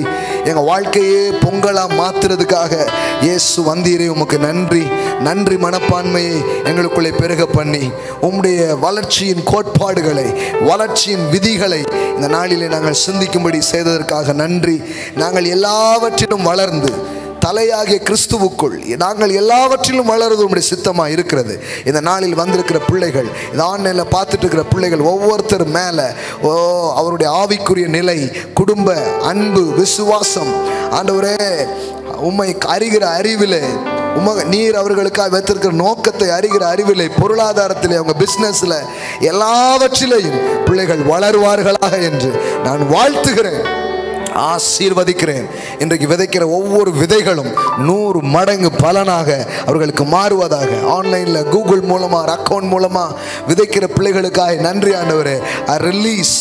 I release your blessing. I speak your blessings. The year of growth. இது ஒரு வளர்ச்சியின் வருஷங்களாய், ஹல்லேலூயா, அதிகமாய் வளர்கிற வருஷங்களாய். வேதம் சொல்லுகிறது, ஈசாக்கு விதை விதைத்தான், அந்த வருஷத்தில் 100 மடங்கு பலனடைந்தான் எழுதியிருக்கிறது. இப்பொழுது பிள்ளைகள் வைத்திருக்கிற விதைகள், இந்த வருஷத்தில் அவர்கள் போடுகிற ஒவ்வொரு விதைகளும் 100 மடங்கு பலனை கொண்டு வரட்டும். நாங்கள் பேசுகிறோம், தகப்பனே நீர் செய்கிறீர், உமக்கு நன்றி.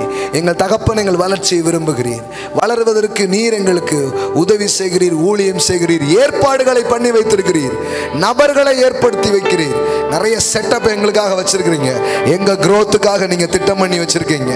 எங்க பிள்ளைகளை நாங்க வளர்த்தெடுக்கிறதுக்கு எத்தனையோ பிளான் பண்ணி அங்க கூட்டிட்டு போய் அவங்களை வளர்ப்பதற்கு இவ்வளவு முயற்சிகள் எடுப்போம் என்றால், உம்முடைய இரத்தத்தால் மீட்கப்பட்டிருக்கிற எங்களுடைய வளர்ச்சிக்காக நீர் முயற்சி செய்கிற தேவன், கிரியை செய்கிற தேவன் கர்த்தாவே. ஆகையால் உம்முடைய கிரியைகளை நாங்கள் நம்புகிறோம், உம்முடைய கிருபையை நாங்கள் நம்புகிறோம், உம்முடைய கிருபைகளுக்கு எங்களை விட்டு தருகிறோம் தகப்பனே. நீர் செய்கிறீர், உமக்கு நன்றி. இயேசுவின் நாமத்தினால் பிதாவே, ஆமென்.